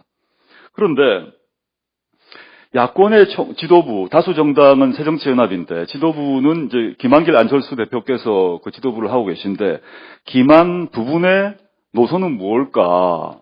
이 정도 이제 비겼다고 한다면, 통상 얘기했듯이 비겼다고 한다면 그것이 김한길 안철수 노선의 승리인가? 그건 아닌 것 같다는 겁니다. 시대 정신에 봐서는 경제민주화의 지난 대선의 공약에 시민들이 모두 유권자가 합의한 것이나 세월호 참사에 분노한 것이나 그 분노 때문에 야권을 그래도 이만큼 살려준 것이나 라는 것은 뭐냐? 이게 옛날식 용어를 하자면 좌클릭이 맞다는 거죠. 좌클릭 하라는 겁니다. 좌클릭 더 하라는 거죠. 철저하게. 이런 점을 물론 그 좌클릭의 내용에서 물론 따져봐야겠습니다만 거칠게 얘기하자면 저는 다시 대선 시기에 합의되었던 경제민주화와 자본에 대한 민주적 통제 이것으로 돌아가야 한다고 보고 있습니다. 다시 그렇다면 또 다시 그 다음 단계로 나아가야 되는 건데요. 이번에 서울시가 시장, 구청장, 교육감 이렇게 다 이겨서 아주 특히 서울 시민 입장에서는 승리했다는 그런 착각을 일으키기 쉽다고 생각이 듭니다만은 기초로 보게 되면 아니거든요. 근데 그런 와중에 전 이런 생각을 하나 해봤습니다. 지금 서울에서 잘 덜 알려져 있습니다만은 부산 김석준 교육감이 당선되셨어요. 김석준 교육감은 이제 교육감이니까 무소속이시죠. 근데 그 이전에 이분이 4번 떨어졌거든요. 4번 뭐로 떨어졌나 하면 민주노동당으로 떨어지고 시장 후보로 떨어지고 국회의원 떨어지고 계속 해 나가면서 신망을 얻어 나가다가 이번 이제 무소속 교육감으로 당선이 되셨습니다. 그 진보적 내용을 담고 있으십니다. 그 공약도. 왜냐면 제가 사적으로는 그분 후원회장이라가지고 제가 선배신데 제가 후원회장입니다. 그래서 상대적으로 서울 분들에 비해서 좀 내용을 알기 때문에 그러한데 이 승리가 무엇일까를 생각을 해보게 되면 진보의 노선을 그분이 포기했을까? 포기한 적이 없다고 생각합니다. 다른 방식의 여러 또 경험도 쌓으면서 여러 가지 다른 행보를 통해서 축적된 경험들 속에서 당선되신 거거든요. 그랬을 때 지금 우리가 고민해야 될 것이 저는 새정치연합 아까 이인영 의원님 말씀하신 새정치연합의 노선 문제에 대해서 전적으로 동의를 하고요. 이게 역으로 온건 보수로 가면 표가 온다 전혀 생각하지 않고 있습니다. 그럼 하나 더 이제 말씀드릴 거는 뭐냐면 아까 정 교수님 발자작께서도 사회 경제적 정책 문제가 매우 중요하다고 생각이 들었는데 과거 야당의 산무일반 정책이든 등등이 사실 경제민주화 정책이었거든요. 그것으로부터 다시 출발해야 되는 것 같고 그 다음에 이제 연합정치의 문제라고 생각이 드는데 저는 사실 지난 대선 시기에 이제 문재인 안철수 연대가 이루어지고 단일화가 이루어지고 그 다음 나아가서 정의당까지 포함하는 그 심상정 대표 사퇴하면서 국민연대가 만들어졌고 국민연대 하에서 합의된 정책이 있습니다. 경제정책 외에도 정치정책으로 봐서는 정당명부 비례대표 합의했거든요. 이걸로 좀 돌아가야 된다 생각하고 있습니다. 근데 문제는 정당명부 비례대표가 갑자기 해줄 리가 없다. 여당에서 도와줄 리가 만무하죠. 새누리당이. 그리고 새정치연합에서도 이걸 동의할 분이 많을까? 의문스럽습니다. 그렇다면 이제 어떻게 정당명부 비례대표를 좀 해야 된다고 보는데 하기 위해서도 범야권이 다수파가 돼야지 국회에서 법이 통과돼야 되니까요. 그럼 정당명부, 정의당 입장, 특히 진보정당 입장에서는 정당명부 비례대표가 매우 중요한데 이걸 위해서도 연대가 필요하다는 생각을 하고 있고 그거는 과거 국민연대 차원에서 합의됐던 각종 사회경제 정책을 또 실현하기 위해서도 연대가 필요하다고 생각이 듭니다. 그럼 이 연합정치를 어떻게 할 것인가 문제는 제가 정치인이 아니기 때문에 감나라 배나라 할 수 없을 것 같고요. 그건 얘기를 정말 좀 해보셔야 되는데 오늘 주체가 정의당이기 때문에 새정치연합은 욕이라도 먹고 있습니다만은 정의당은 알지도 못한다. 죄송합니다. 제가 주위에 제 고향에 이렇게 어르신들한테 물어보게 되면 우리 노회찬 대표님 여기 계시고 제가 노회찬 대표님 후원회장이기도 한데 노회찬 대표가 진보당 당원이라고 하시더라고요. 죄송합니다. 그걸 알고 계시고 노회찬은 아는데 정의당은 모릅니다. 그렇죠. 제 잘못이죠. 이 문제가 이게 농야만의 문제가 아니라 심각하더라. 이 진보를 얘기하고 정치에 관심 있는 분들은 뭐 세밀한 관계를 다 알고 분당된 거 다 압니다만은 실제 보통의 유권자분들에게 정의당은 잘 모르더라. 이런 문제에서 정의당 이 정도 한다면 연대에 끼워줄 건가? 물론 이인영 의원은 착하시고 그러시기 때문에 끼워주려고 할지 모르겠으나 새정치연합의 다른 분들이 뭐 파트너로 삼아 주실까? 아닐 것 같아. 냉정하게 정리할 것 같아. 밟고 지나갈 것 같아 생각합니다. 안 밟히려면 정의당이 잘하셔야 될 것 같다 생각을 해서 자기 뭐 이 정치 이런 정치 구조 정치판 내에서 존재감이 없게 되면 파트너가 끼워주지 않을 것 같습니다. 그게 뭐 아까 제가 일부는 참석하지 못했습니다만은 한정나 그 이인영 의원이 계속 얘기하는 한방 내에 한방을 쓰더라도 마찬가지고 한방 내에서 어디 아주 구석방 다락방 하나 주려고 그러겠죠 뭐. 아예 한방 끼워주지도 않거나 그 또는 아주 개별적으로 속가 가거나 개별적으로 속가 가거나 뭐 그렇지 않겠습니까? 아니 뭐 우리 노회찬 의원님 뭐 바로 지역구 뺏기셨잖아요. 죄송합니다.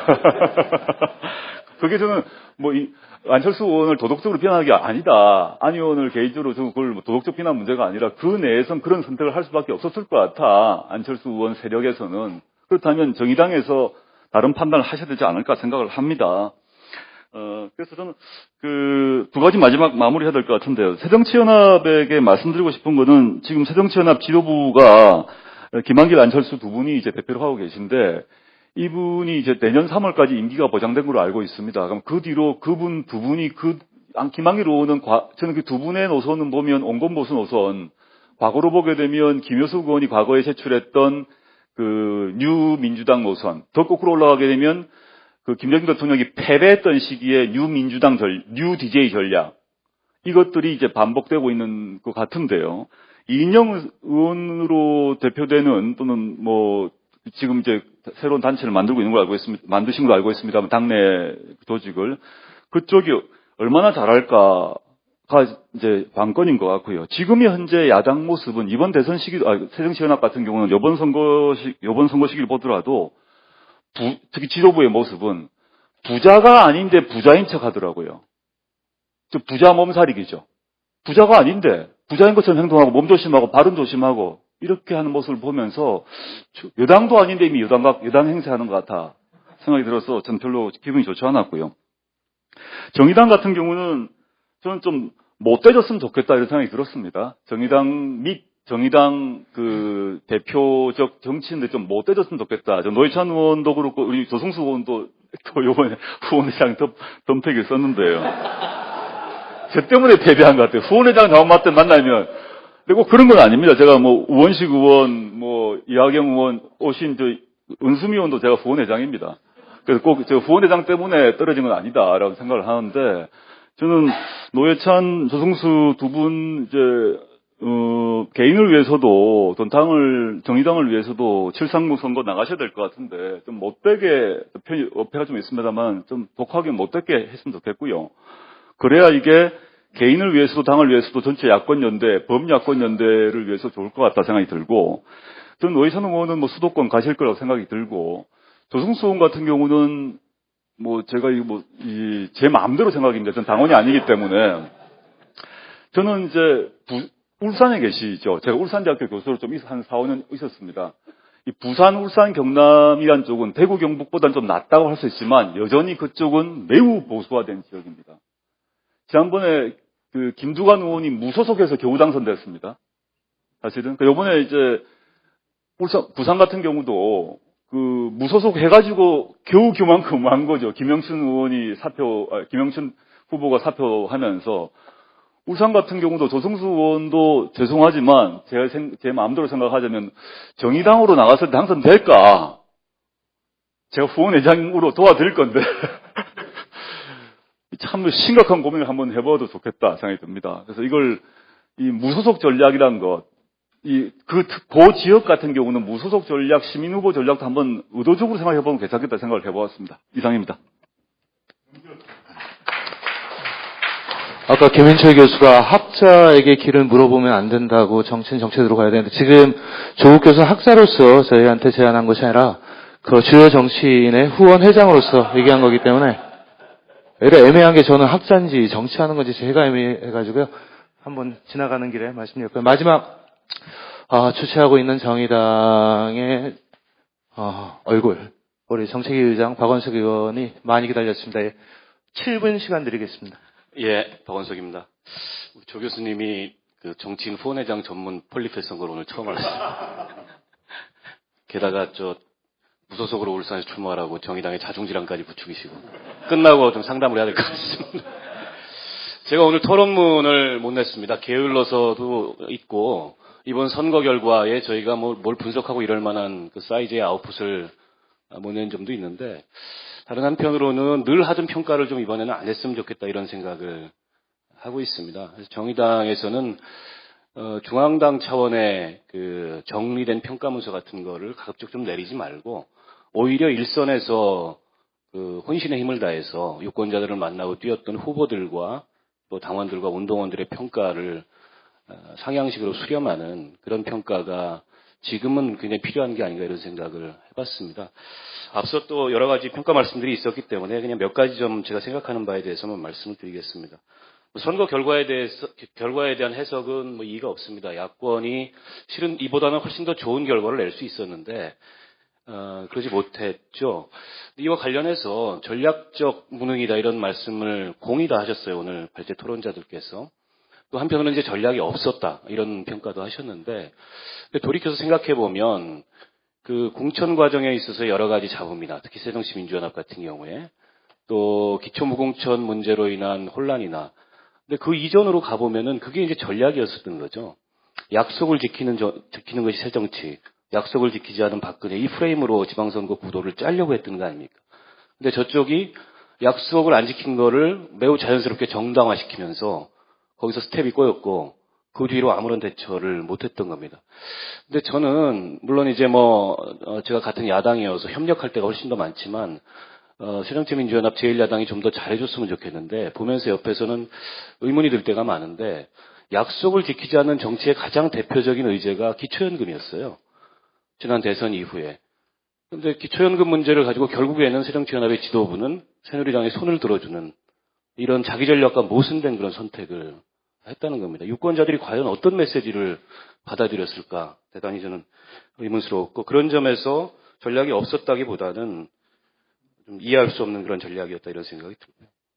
세월호가 터졌는데 공이 다 못했습니다. 여당이라고 자랑도 하나도 없고 야당도 못했고 저희 진보정당은 더 못했고 그렇다 보니까 선거 중간에 터진 이 굉장히 중요한 변수를 막연하게 선거 이것이 우리에게 유리하게 작용할 거다라는 그런 기대만 가지고 아무런 대처를 못했던 게 아닌가 이런 점을 또 반성을 하지 않을 수 없고요.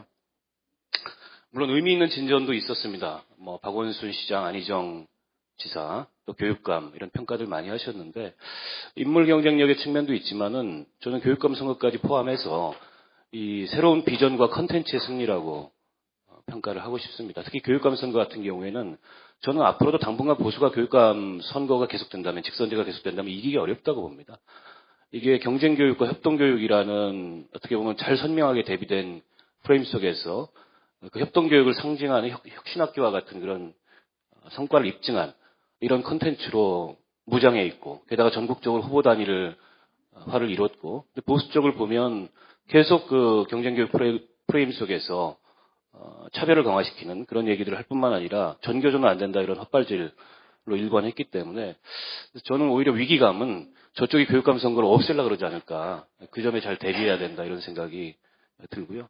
박원순 시장이나 안희정 지사도 앞서 다 평가를 하셨겠습니다만 인물 경쟁력 플러스 새로운 어떤 비전을 보여주는 그런 어떤 그 경쟁력으로 이번 선거에 승리한 게 아닌가 이런 생각을 하고요. 오늘 별로 의미 있게 그 평가를 안 하시는데 저는 물론 광역선거에 국한됐습니다만 그리고 부산과 대구에 국한됐습니다만 안타깝게도 울산에서는 그런 결과를 못 나왔지만 이 완고한 영남 지역주의가 상당 부분 완화되는 그런 의미 있는 진전이 있었다고 생각합니다. 그에 비해서 상대적으로 호남의 지역주의는 여전히 완강한 그런 모습을 보였는데 앞으로 이제 영남 패권주의 이런 얘기 하기가 좀 어렵게 됐어요. 이번 선거 특히 광역선거와 같은 결과로 보면 그래서 저는 이 제도의 문제로 좀 고민해봐야 되지 않느냐. 중대선거구와 같은 그 고민을 좀 이후에 정치권에서 심화시킬 필요가 있다는 생각이 들었고요. 선거 결과를 넘어서서 제가 느끼고 있는 구조적인 위기감은 이런 겁니다. 지금 양당 정치가 뭐 표면적으로 강화됐죠. 근데 이게 균형이 현저하게 상실된 여권 그 보수의 우위 속에 이 양당 정치가 강화되고 있고, 사실은 안철수로 대표되는 그 새정치라는 게 이 정치 지형에 일정한 균열을 가져올 수 있기를 개인적으로 굉장히 많이 기대했습니다. 근데 그게 허망하게 사실은 끝나버렸고, 지금은 아무것도 아닌 게 돼버렸고, 이번에 저희가 죽을 썼지만, 물론 제가 지금 말씀드리는 것도 어떻게 보면 굉장히 좀 자기 위안적인 얘기일 수 있겠지만, 광역 비례대표 득표율 진보 정당들이 찢어먹은 걸 합쳐놓으니까 10% 정도 돼요. 지난 총선 때 통합진보당이 얻었던 220만 표에 근접한 그런 득표율을 얻었습니다. 이게 양당 정치로 수렴되지 않는 진보 정치 내지는 제3의 정치에 대한 욕구, 게다가 투표하지 않은 45%, 지지 정당이 늘 없는 한 20%. 이 유권자층들은 현재 지금 양당 정치로 수렴되지 않는 이 문제, 여기에 대해서 어떻게 대응할 건가? 이건 뭐 공의 새정치민주연합뿐만 아니라 저희 진보 정당의 과제이기도 하다는 생각이 들고요. 또 한 가지 느끼는 구조적인 위기감은 한국 정치 전체에서 이 이른바 야당 정치가 잔여화될 그런 위기감을 느끼고 있습니다. 모든 면에서 유리한 선거에서 이 지능계 체질화된 이런 경로를 걷고 있는 게 아닌가. 2012년 총선 그랬죠. 2012년 대선, 이번 지방선거 질 수 없는 선거였습니다. 객관적으로 보면. 근데 저쪽은 새누리당이나 보수 쪽은 어떤 집요함과 그런 전략으로 객관적 열쇠를 뒤엎는 그런 저력을 발휘한 반면에 이쪽은 굉장히 안일하게 한편으로는 심판연대, 한편으로는 심판론, 한편으로는 야권연대라는 정치공학, 여기에 의존해서 대응을 했던 게 아닌가, 이런 문제의식이 있고요. 그 속에서 다음 총선 대선에 마저 이게 반복된다면 야당 정치가 거의 반영구적인 전혀 세력화, 그러니까 정치 이슈가 혹은 정치의 주요 균열축이 여당 내에 서로 다른 세력들 간의, 집권 세력 내부에 서로 다른 세력들 간의 이슈로 이렇게 대체돼 버리는 일본식 정치 지형, 이런 게 오지 않을까, 이런 우려마저 일본은 갖고 있습니다. 결국에는 이게 이제 리더십과 이 정당의 혁신적 면모의 차이에서 오는 거다. 저쪽은 박근혜라는 그런 확고한 리더십이 어쨌든 현재까지도 상처를 받으면서도 이걸 끌고 가고 있는 반면에 야당의 리더십의 실체는 뭐냐, 여기에 대해서 국민들 많은 의문을 제기를 하고 있고요. 그리고 당으로 봐도 새누리당이 훨씬 더 혁신적인 그 면모를 보여왔습니다. 지난 대선 때부터. 야당은 입으로는 혁신을 했는데 그게 어쨌든 국민들에게 체감되거나 전달되어지는 무엇이 없었다, 이런 점을 좀 반성을 해야 되지 않을까라는 생각이 들고요. 결국 저는 이후 그 전망과 관련해서는 큰 틀에서는 야당 정치를 좀 재구성할 필요가 있겠다, 이런 생각을 합니다. 리더십 좀 변해야 되고, 그리고 어떤 전략적인 유능함, 이런 것들을 좀 가져야 되고, 다음 대선도 혹은 다음 총선도 박근혜 심판론으로 치를 거냐, 내지는 야권연대라는 야권연대의 또 다른 버전으로서의 그런 정치공학으로 치를 거냐, 저는 그럼 분명히 필패할 거라고 봅니다. 과연 이 대한민국 야당이 집권을 한다면 어떤 사회를 만들 건가에 대한 비전을 체계적이고 설득력 있게 제시하지 않는다면, 그리고 그런 비전을 제시함에 있어서 실천적인 어떤 자기 모순, 이런 것들을 보이지 않는다면, 경제민주화 복지를 얘기하면서 기초연금 이번 처리 과정에서 그런 자충수를 두는 이런 비일관된 그런 모습을 보이지 않는다면, 그것으로 어쨌든 새로운 어떤 승부를 해봐야 되지 않을까, 이런 생각이 들고요. 진보 정치는 저는 재편과 그 새로운 형태의 결집이 필요하다고 생각합니다. 그 통합에 대해서 회의적인 견해를 갖고 있는 건 저 역시 마찬가지이지만, 저는 작은 규모의 그 소결집과 소재편이라도 이뤄야 되고, 근데 거기서 중요한 건 정치냐 아니냐가 명확한 기준이 돼야 된다고 생각합니다. 같이 얘기하면은 진보 정당들 같이 다 비슷해요. 크게 다르지 않습니다. 경제, 민주화, 복지, 남북 관계, 노동, 다른 거 없습니다. 그게 아니라 정치할 거냐, 아니면 운동할 거냐, 저는 이거라는 생각이 들고, 그리고 어떤 정당 만들 거냐, 이게 어쨌든 새로운 진보 정치의 재편과 결집의 기준이 돼야 된다, 이 말씀을 드리고 싶고요.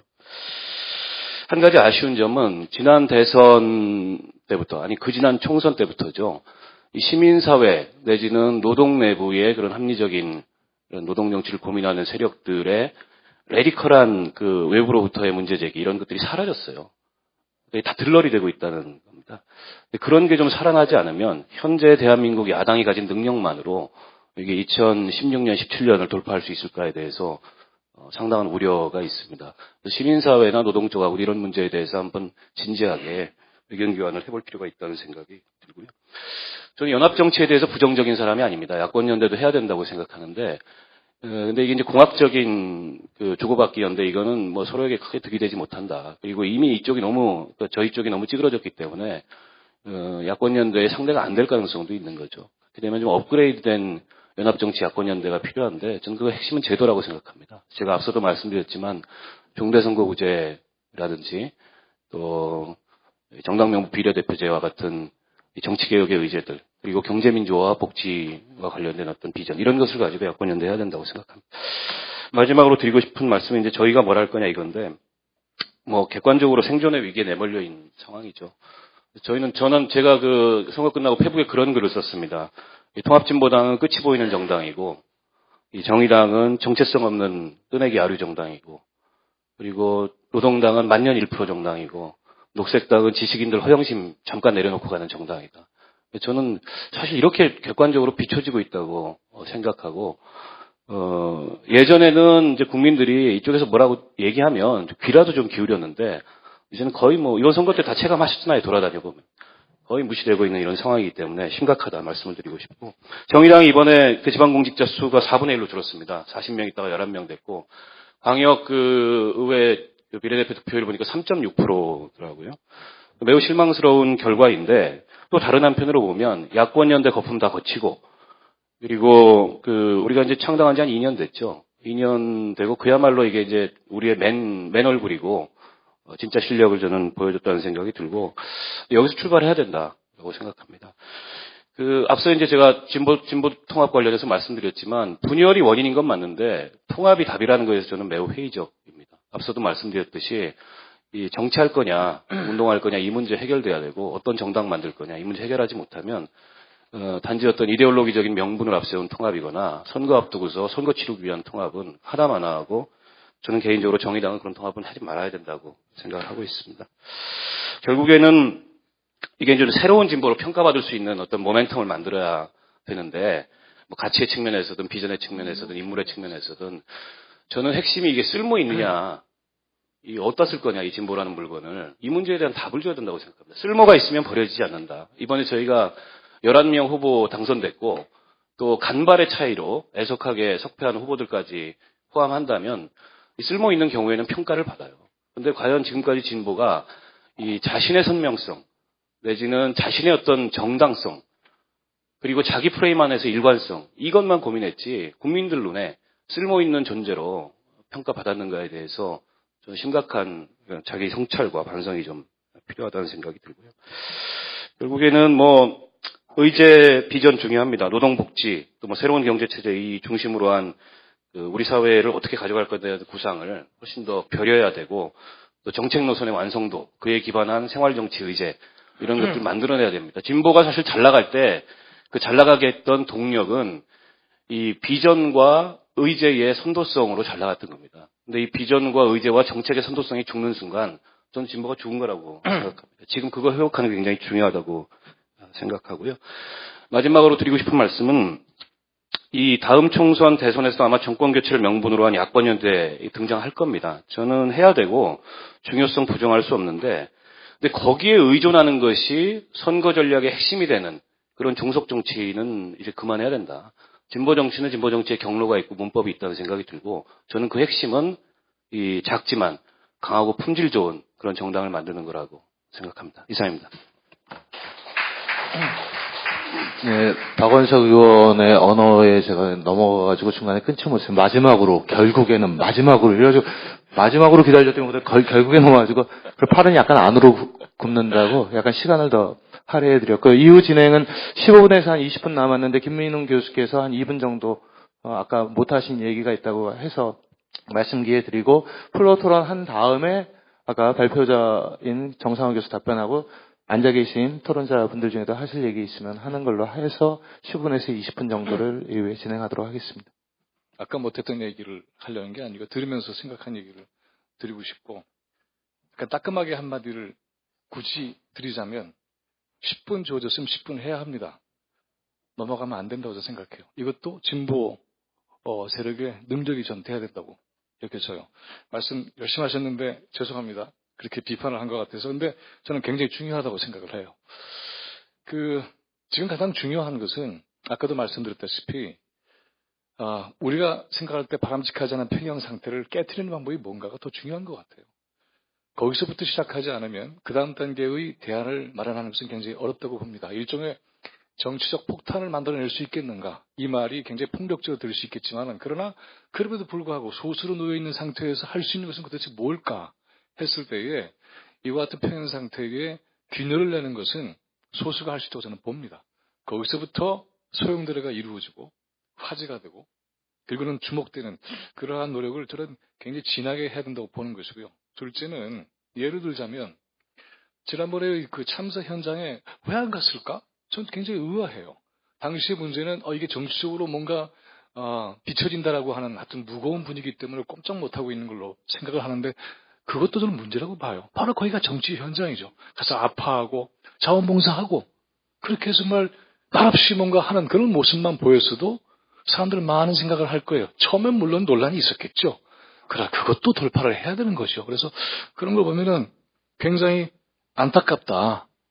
이러한 진지함 그리고 현장에 정말 겸손하게 들어가서 함께 아파하는 모습 연출이 아니고 진정한 모습을 이렇게 하면 안 됐던 건가? 이런 것들이 굉장히 속상합니다.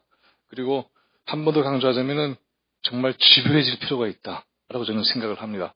아까 조국 교수님이 새정치민주연합이 부자가 아닌데 부자처럼 몸살인다 그랬는데 안철수 대표 부자죠. 그러니까 그렇게 하는 거예요. 사실은. 그래서 저는 이러한 것들이 다 그런 데서 나타난다고 보여져요. 정말 마음이 갈갈이 찢어지게 아파하고 있는가. 거기서 정치가 시작되는 거죠. 안 아파하는 거죠. 저는 그래서 정치권 전체가 좀 더 아파할 필요가 있다. 자기의 얘기로 아파하는 게 아니라 국민들이 아픈 것을 온몸으로 흡수를 해서 거기서 통렬하게 뭔가 몸부림 나올 때에 그때 그게 진전성이 있는 게 아닌가라는 가장 원칙적인 문제에서 출발할 때 그때부터 새로운 것이 구축이 된다고 저는 봅니다. 네. 그 앞에 앉아 계신 분 중에 구체적으로 이제 성함이 거명되신 분들도 있고 지금 저희 정의당의 천선 당대표께서는 많은 얘기를 지금 벌써 해가지고 오늘 다 들으시러 오셨기 때문에 아까 이제 모두의 인사 말씀하실 때 이건 진보 정치 정의당만의 얘기가 아니라 대한민국 전체 사회 정치를 함께 고민하자라고 했기 때문에 많은 얘기가 나왔던 것 같습니다. 그래도 누구 특정 지정하지는 않겠습니다. 여기 지방선거에 또 출마하신 분들도 꽤 계시고 또 거기서 주변에서 중앙당이나 이런 쪽에 지원하신 분들도 있고 아니면 그냥 일반 시민으로서 그것을 안타깝게 바라보신 분들도 있고 등등 여러분들이 모이셨기 때문에 말씀을 짧은 시간 분이 안 남았지만 그래도 질의응답 시간을 갖도록 하겠습니다. 플로우 계신 분들 누가 먼저 말씀을 하실까요?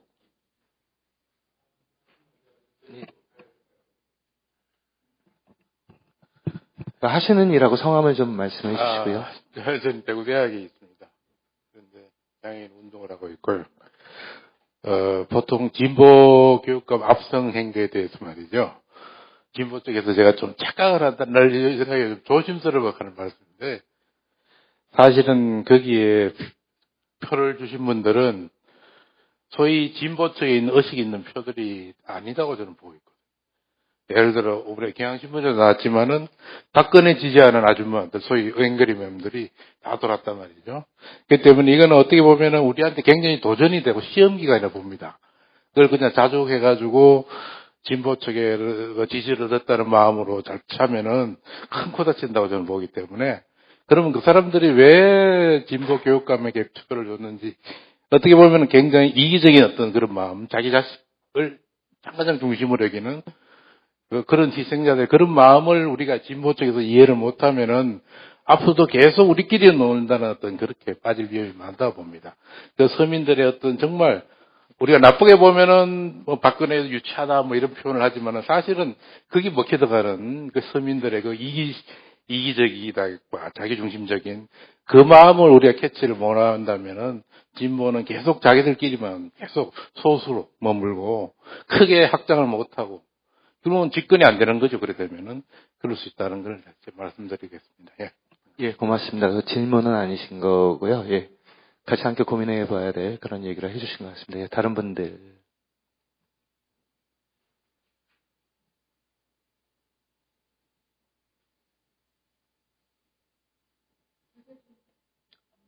예.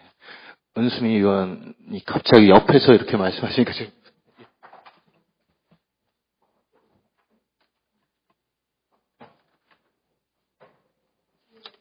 오전에는 새정치민주연, 오후에는 정의 안 되네요. 네. 정의당 토론회가 있었습니다. 그래서 사실은 그냥 듣고만 있으려고 그랬는데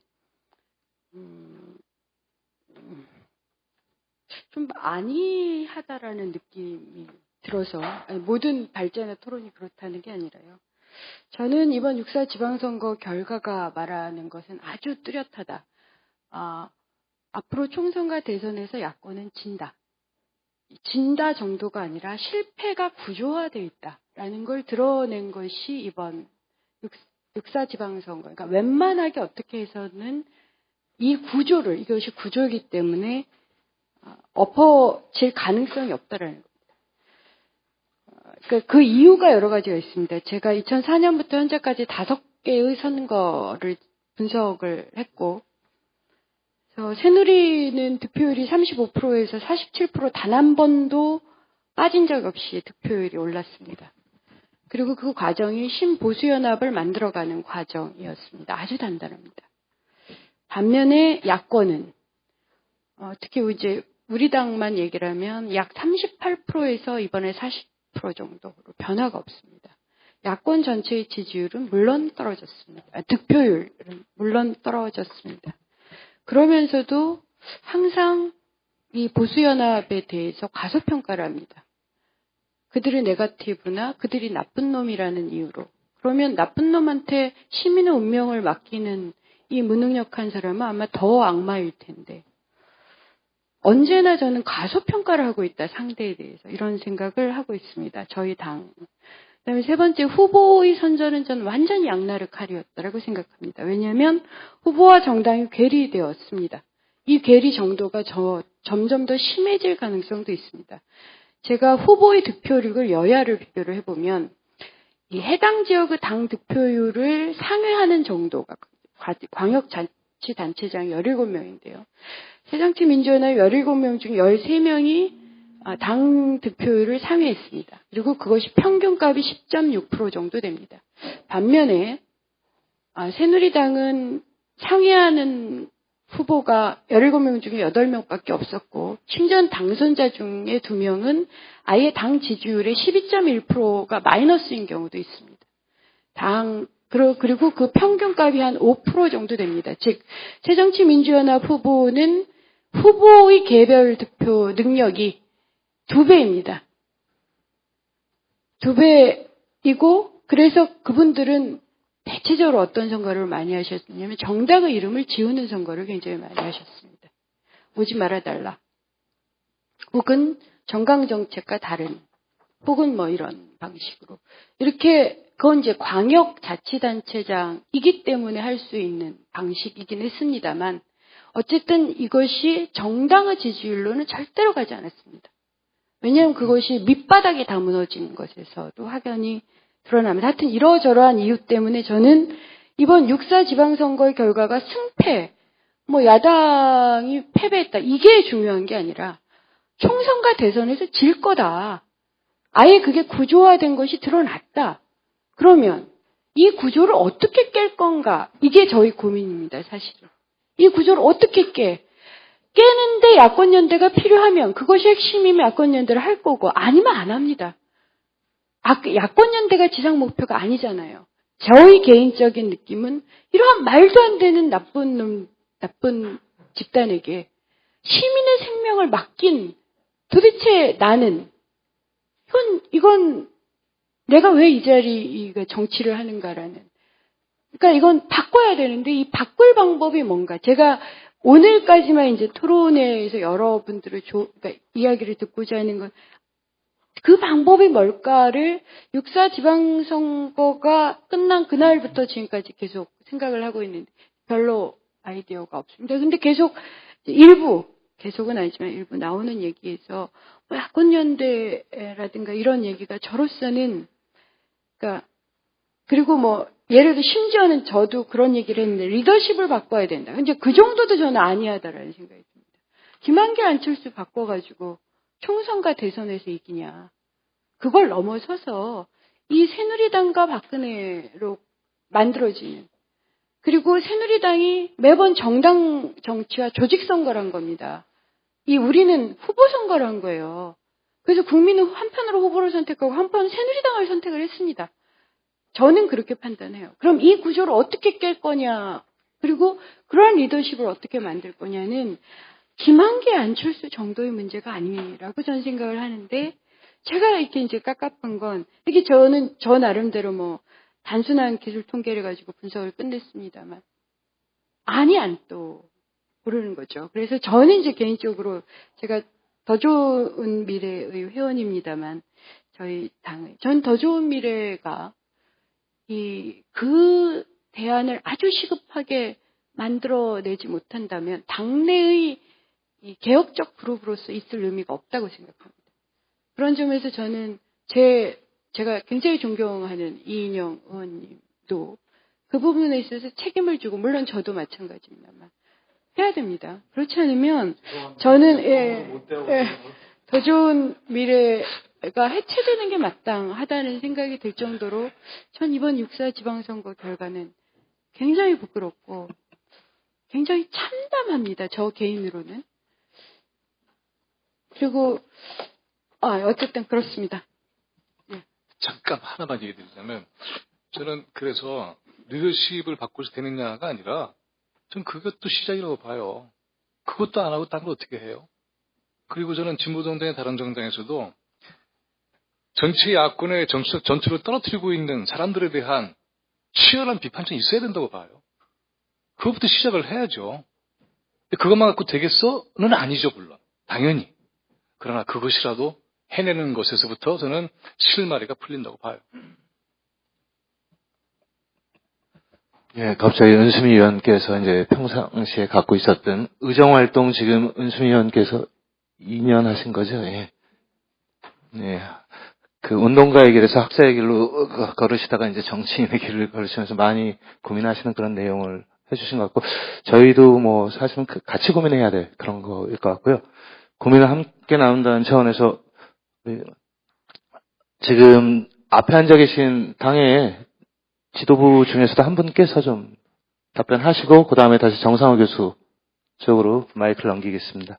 가위바위보를 하시든지 눈빛 교환을 하시든지 하셔가지고 세 분 중에 한 분이 좀 하시죠.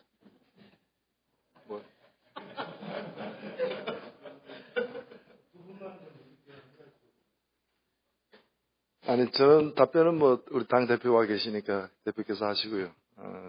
마이크가 켜져가지고 지금 전기가 아까워서 제가 말씀드리겠습니다. 뭐 은수미 의원 그 지적도 공감을 하고, 저는 아까 뭐 발제하신 내용과 그 토론자들께서 말씀하신 내용에 이견을 갖고 있는, 크게 이견 갖고 있는 건 거의 없습니다. 공감들 많이 하고요. 저는 그 말씀을 드리고, 두 가지만 드리고 싶은데, 하나는 더 좋은 미래를 위해서 우리가 과거를 살펴봐야 되는데, 제가 보기에는 2002년 노무현 후보가 승리했던 대통령 선거 이후의 모든 선거에서 현재의 야권은 패배했다. 여기서 예외가 한 건 있었는데 그게 바로 2010년 지방선거였다. 그때만 이겼습니다. 그때만 이겼고 나머지는 다 패배했어요. 그럼 2010년 지방선거는 왜 이겼느냐? 여러 이유가 있습니다. 여러 요인이 있습니다만 제가 보기에는 노무현 대통령 서거 1주기에 치러진 선거입니다. 결국 노무현 대통령이 죽음으로 따낸 승리였다. 뭐 냉혹하게 표현하면은. 그리고 이번 선거는 이제 무승부다라는 얘기도 있습니다만, 이번 선거는 아까 지적하신 것처럼 2002년 대선 이후의 모든 선거처럼 이번 선거도 패배하는 게 분명했던 선거였는데, 세월호 사건이라는 우발적인 외적 요인으로 인해서 참패는 모면한, 그러나 내용적으로는 패배한 선거라 봐야 되는 거 아니냐. 그렇다면은 2002년 대선 승리 이후의 모든 선거에서 자력으로 이긴 선거는 없다라고 이렇게 봐도 된다는 거죠. 예. 이것은 우리가 경험칙으로 보자면은 다가오는 모든 앞으로의 당분간의 선거들이 그 은수미 의원이 지적하신 것처럼 2016년이나 17년도 질 가능성이 공산이 매우 높다. 특별한 일이 없다면 그러면 우리가 지금 기대할 수 있는 게 뭐 세월호 사건 같은 걸 기대한다는 건 말이 안 되는 것이라면은 외적인 요인에 기대할 수는 없는 거라면은 그러면 내적으로 뭔가가 어떤 변화가 있어야만 이 10여 년 이상 지금 계속되고 있는 이 패배의 늪에서 헤어날 수 있는 거 아니냐라는 것인데 저는 여기서 답은 야권연대는 아니라고 봅니다. 야권연대 잘하면은 이제 승리할 것이다. 그렇게 보지는 않습니다. 야권연대는 저는 필요하다고 보는 사람이지만 그리고 또 힘이 더 약한 진보정당으로서는 그것이 더 간절할 수도 있겠지만 야권 전체가 지난 12년간 지속된 이 패배의 늪에서 나오는데 야권연대를 하면 되느냐? 과거와 달리 오히려 야권연대의 위력은 더 떨어져 있어요. 그거는 진보정당의 파워가 더 후퇴했기 때문에 합해봤자 그 합한 것의 어떤 시너지 효과는 덜 날 수밖에 그 필요성과 달리 덜 날 수밖에 없다고 이제 보기 때문에 그래서 여기에 대해서 이걸 어떻게 돌파할 거냐 제2의 박원순 제2의 안희정을 많이 만들어내면 돌파가 되느냐 그렇게 생각되지는 않습니다. 이것은 어찌 보면 당의 문제, 뭐 모든 것의 총합으로서의 당의 문제라고 이제 보기 때문에 세력 전체의 문제, 이거 진영 전체의 문제이기 때문에 다만 오늘 자꾸 이제 지적된 야권 연대는 필요하지만 그것이 어떤 활로 죽음의 늪에서 살아날 수 있는 활로를 의미해서 할 수는 없을 것이다라는 말씀을 하나 드리고 싶고요. 또 하나는 뭔가면은 이 상대방에 대해서 좀 정확하게 좀 더 평가할 필요가 있지 않느냐라는. 저는 현재의 그 집권 세력은 도덕적으로나 정치적으로나 대단히 문제가 많지만 그들이 집권을 지속하는 데는 우리가 못 가진 강점들이 사실은 있는 거라고 저는 봅니다. 그걸 왜 우리가 인정을 잘 안 하려고 그러느냐. 자꾸 나쁜 사람이라고만 얘기하느냐는. 그 첫 번째가 저는 일반 유권자들이 볼 때는 욕망을 더 잘 실현시켜주는 집단이라는 겁니다. 그리고 이것은 저는 비난할 문제가 아니라 욕망을 누가 잘 더 실현시킬 것인가에 대한 경쟁에서 우리가 지고 있는 것에 대해서 우리가 반성해야 됩니다. 저는 진보교육감 문제도 뭐 후보 난립의 득을 받다거나 여러 다른 요인들도 있지만 기본적으로는 우리 아이들에게 더 나은 교육을 시켜줄 사람을 찾는 자신의 욕망을 실현시켜주는 사람이 진보교육감일 가능성이 더 높다라는 판단으로부터 진보교육감을 선택했다라는 거죠. 예. 이념으로서 진보를 선택한 것이 아니라 욕망을 실현 잘 시켜줄 것이기 때문에.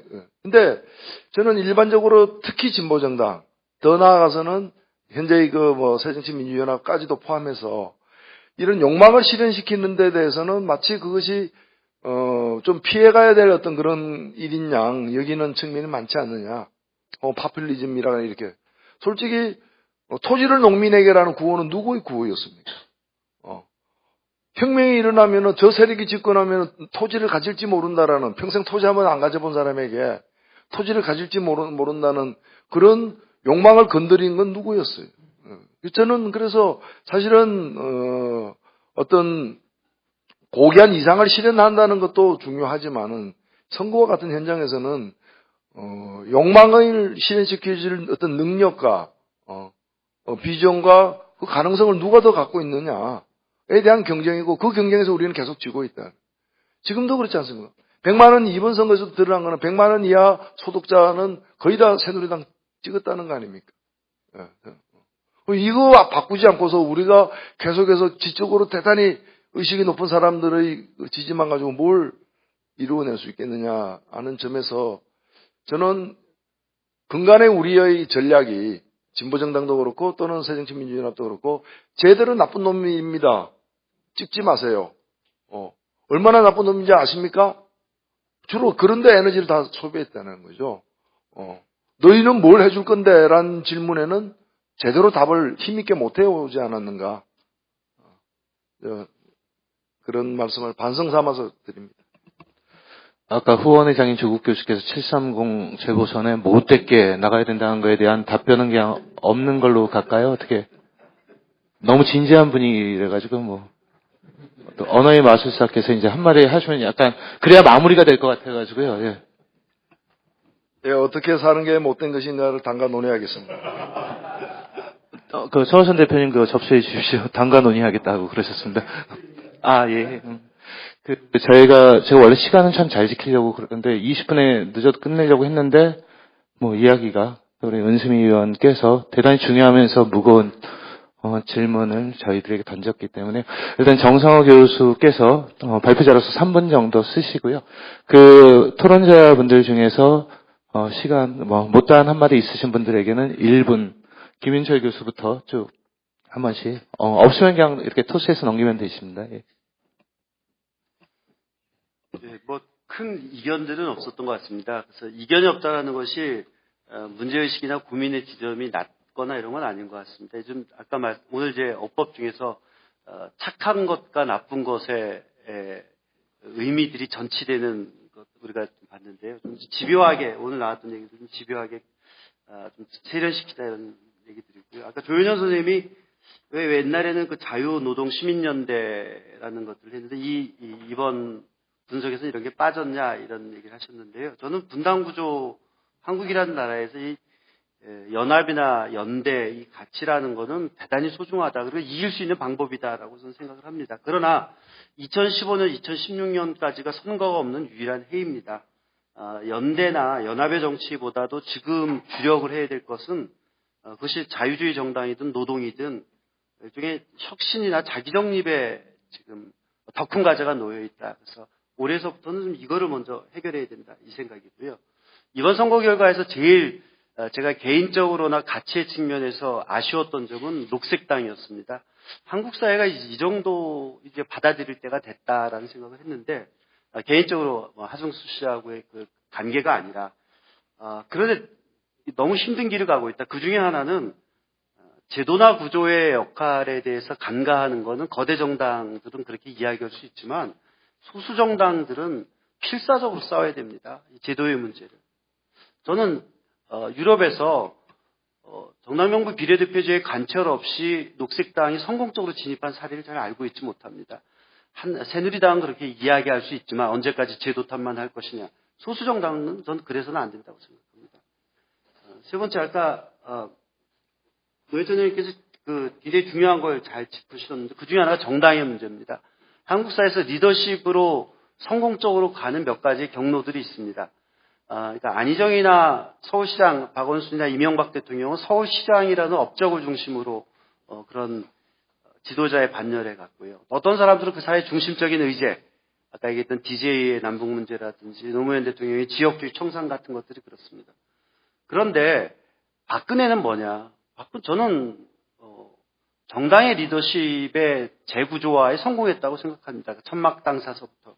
그러니까 지금 아까 노 대표님 2002년 이후로 성공한 게 없다고 하셨는데 2004년 이후로 그 핵심적인 건 뭐냐면 한국에서 지금 진보 정당이든 자유주의 정당이든 정당의 바로 세우기를 통해서 수립된 리더십이 없습니다. 이거는 노회찬 의원님께서 어느 지역을 선택해서 의회에 진입하느냐보다 훨씬 더 전 중요한 문제라고 생각합니다. 그것도 안철수 이런 정당의 헤게모니를 포함했어요. 그래서 이 중요한 문제에 대해서 우리가 자꾸 너무 이게 구태연하다라고 이야기를 해서는 안 된다라는 것이고요. 향후의 국면은 국가개조론이라는 담론이 향후에 박근혜 정부의 임기 말까지의 레임덕을 막아줄 수 있는 대단히 유력하고 강력한 담론입니다. 이걸 저지하는 방법은 박근혜의 국가개조론은 기본적으로 관피아라는 그러니까 관료에 대한 정부적 통제를 강화시키자는 것입니다. 그런데 훨씬 더 중요한 게 아까 조국 교수도 말씀을 하셨지만 자본에 대한 민주적 통제, 정부에 대한 시민적 통제, 그것이 이제 직접 민주주의일 수도 있고 그러니까 이 국가개조론의 대항 담론으로서 야당이나 시민사회 진영에서는 국가개조론 자체를 부정해서는 안 됩니다. 정말 필요한 과제입니다. 그러나 지금 여권에서 접근하고 있는 관피아 척결이라는 개념이 아니라 저는 자본에 대한 시민적 통제라는 담론을 어떻게 구체화할 것이냐가 훨씬 더 중요한 저는 매개고리가 되어야 된다고 생각합니다. 네, 이상입니다. 예, 두 가지 말씀드리겠습니다. 저는 한국 정치에서 당분간 좋은 정당을 만들어서 정치를 잘하자라고 하는 접근법은 유효성을 갖기가 어렵다. 인정하셔야 된다. 정당이 약화된 현실과 환경을. 즉, 인물 중심, 수능하셔야 된다. 얼마나 좋은 인물, 또 얼마나 많은 시민과 함께 할 수 있는 인물, 그게 관건일 거다라고 말씀드리고 싶고요. 그리고, 좋은 정당은 좋은 정치의 결과이지 좋은 정당 만들고서 좋은 정치 되는 건 아닌 것 같다. 좋은 정치는 제가 봤을 때 한국은 현재 소득 고용 문제 같은 것들인데요. 특히, 우리가 지금 소득 불안정 이렇게 얘기를 합니다만 사실은 소득 불안정이 아니고요. 소득의 불공정한 격차입니다. 그러니까 같은 노동을 하고서도 같은 소득을 받지 못하는 문제. 그래서 저는 특히 야권은 이런 문제에 대해서 이게 다 비정규 정규직 문제 다 등등 연결되어 있습니다만 좀 소득 아까 행동의 언어라고 말씀드린 것도 그런 겁니다. 소득 올려드리겠다 뭐 이런 문제죠.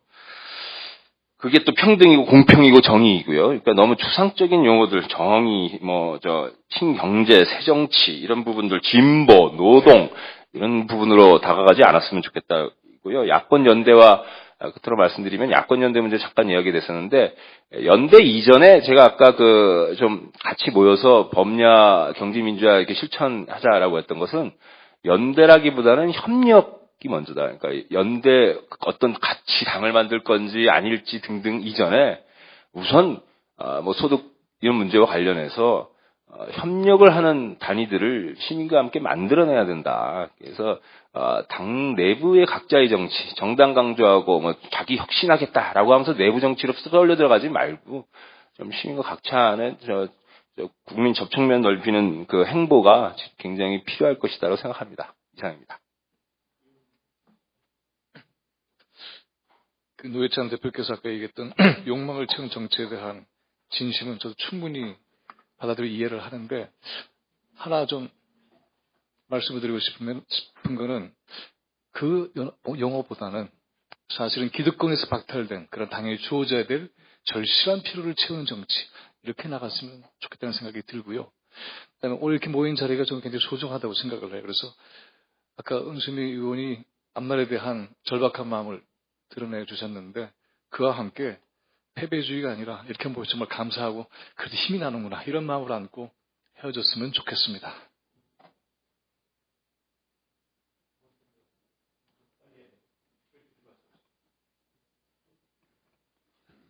예, 저도 아까 은수미 의원이 아주 비관적으로 말씀하셨는데 저도 객관적으로 그렇게 생각을 합니다. 근데 김민철 교수님 얘기하셨던 거와 또 같은 맥락 말씀드리고 싶은데 저는 현재 노조소득률 10% 이하, 교사 참여, 정치 참여 불법, 그 다음에 막강한 언론과 교회의 존재, 물론 보수화된 속에서 계속 살아야 되는 거죠. 그런 점에서 구조적으로는 무조건 불리한 상태에 있다고 보고요. 그런데 이제 사실은 대한민국 말고 조선까지 올라가 보더라도 이 조선이라는 걸 지킨 거는 12척 갖고 있던 이순신이고 의병이고 조식 선생 제자들이고 이랬다고 생각이 듭니다. 관군은 아니었다 생각하기 때문에 이런 조건 하에서 우리 정당 소득률이 갑자기 진보 정당 새정치연합 등등이 그 언론이나 새누리당 그다음에 무슨 각종 관변 단체 언론들 포괄할 만큼 확장될 것인가 단기간에 쉽지 않다고 생각합니다. 그럼에도 불구하고 그런 속에서 어떻게 돌파할 것인가에 묘안이 있어야 된다. 그게 인물이든 뭐든 생각을 좀 해봐야 될 것 같고요. 그리고 저는 2016, 17년이 이제 곧 다가오는데 아까 은 의원께서 이제 얘기를 했습니다만은 저는 저쪽 대권 후보군으로 보게 되면 야권이 괜찮은 것 같아요. 훨씬 김문수, 김무성 이런 분보다 훨씬 매력적인 것 같습니다. 옳다 그러다 문제가 아니라. 그런데 저기서 이제 국민소득 4만 불 대한민국 이렇게 나가면 이게 갑자기 이상한 상황이 또 발생할 수 있을 것 같아요. 노회찬 대표께서 말씀하셨던 것처럼 4만 불, 3만 불 이렇게 막 나가는 4만 불 나라를 만드시다. 4만 불 만들어 드리겠습니다. 이렇게 나가는 상황. 그게 언론과 교회와 모두에서 총동원됐을 때 그에 대응하는 경제민주화란 말도 식상해질 거거든요, 점점. 16년, 17년에 지금 그 전까지를, 지금 시기는 16, 17년을 위한 준비기간, 워밍업, 조직화, 협력, 이런 시기이기 때문에, 그러면 16, 17년에 우리 뭘 가지고 사람들과 만나야 되지? 이게 잘 모르겠습니다. 같이 좀 고민해 봤으면 좋겠습니다. 예, 정해진 시간에서 10분 넘었는데 한 1분 정도 정리 발언하는 걸로 하겠습니다. 대한민국 어디로 가나가 저희가 시작한 화두였던 것 같습니다. 천호순 대표나 이인영 의원 등등. 또 이제 우리가 이제 타임테이블 아까 김민철 교수가 했는데 16년, 17년 총대선을 어떻게 할 것이냐에 대해서 연수미 의원 지금 가셨지만은 대단히 절박한 심정으로 이거를 나의 문제로 가져오기에는 아직까지도 이 토론회가 뜨겁게 아닌 것 같다 이러는데 실제로 많은 고민을 다 할 거라고 보고요. 저는 저희들이 좀 조심해야 될 언어 중에 누구를 지칭해서 말씀드렸어요. 제가 김민철 교수랑은 이제 한 20여 년 같이 공부했는데 저도 마찬가지인데 저는 이분법으로 이렇게 나누는 어법을 좀 버려야만 저희가 정치 언어가 될 수 있다. 꼭 쪼지는 건 아닌데 인물이냐 정당이냐 저는 이렇게 접근하면 안 된다. 정당과 인물의 가치되는 꼭 김민철 교수가 그런 의도로 얘기한 건 아닌데 너무 이제 좋은 정당 만들기로 이렇게 얘기하는 것에 그래서 인물이 사라지는 하여간 같이 가야 되는 그런 게 정말 이 쪼개는 것이 아니라 이분법이 아니라 다분법으로 갈 수도 있는 거고 다분법의 전제는 같이 한다라는 이 틀만 유지된다라면 저는 연수미 의원이 생각하는 그 절박감을 같이 느끼면서도 저희가 한 것 아닌 그래서 가장 필요로 되는 욕망이라든가 절실함에 대해서 답변할 수 있는 그런 정치를 함께 윈윈하면서 만들어갈 수 있지 않을까라는 작은 바람을 가지고 있습니다. 함께해 주셔서 대단히 고맙고요. 박수로 끝내도록 하겠습니다.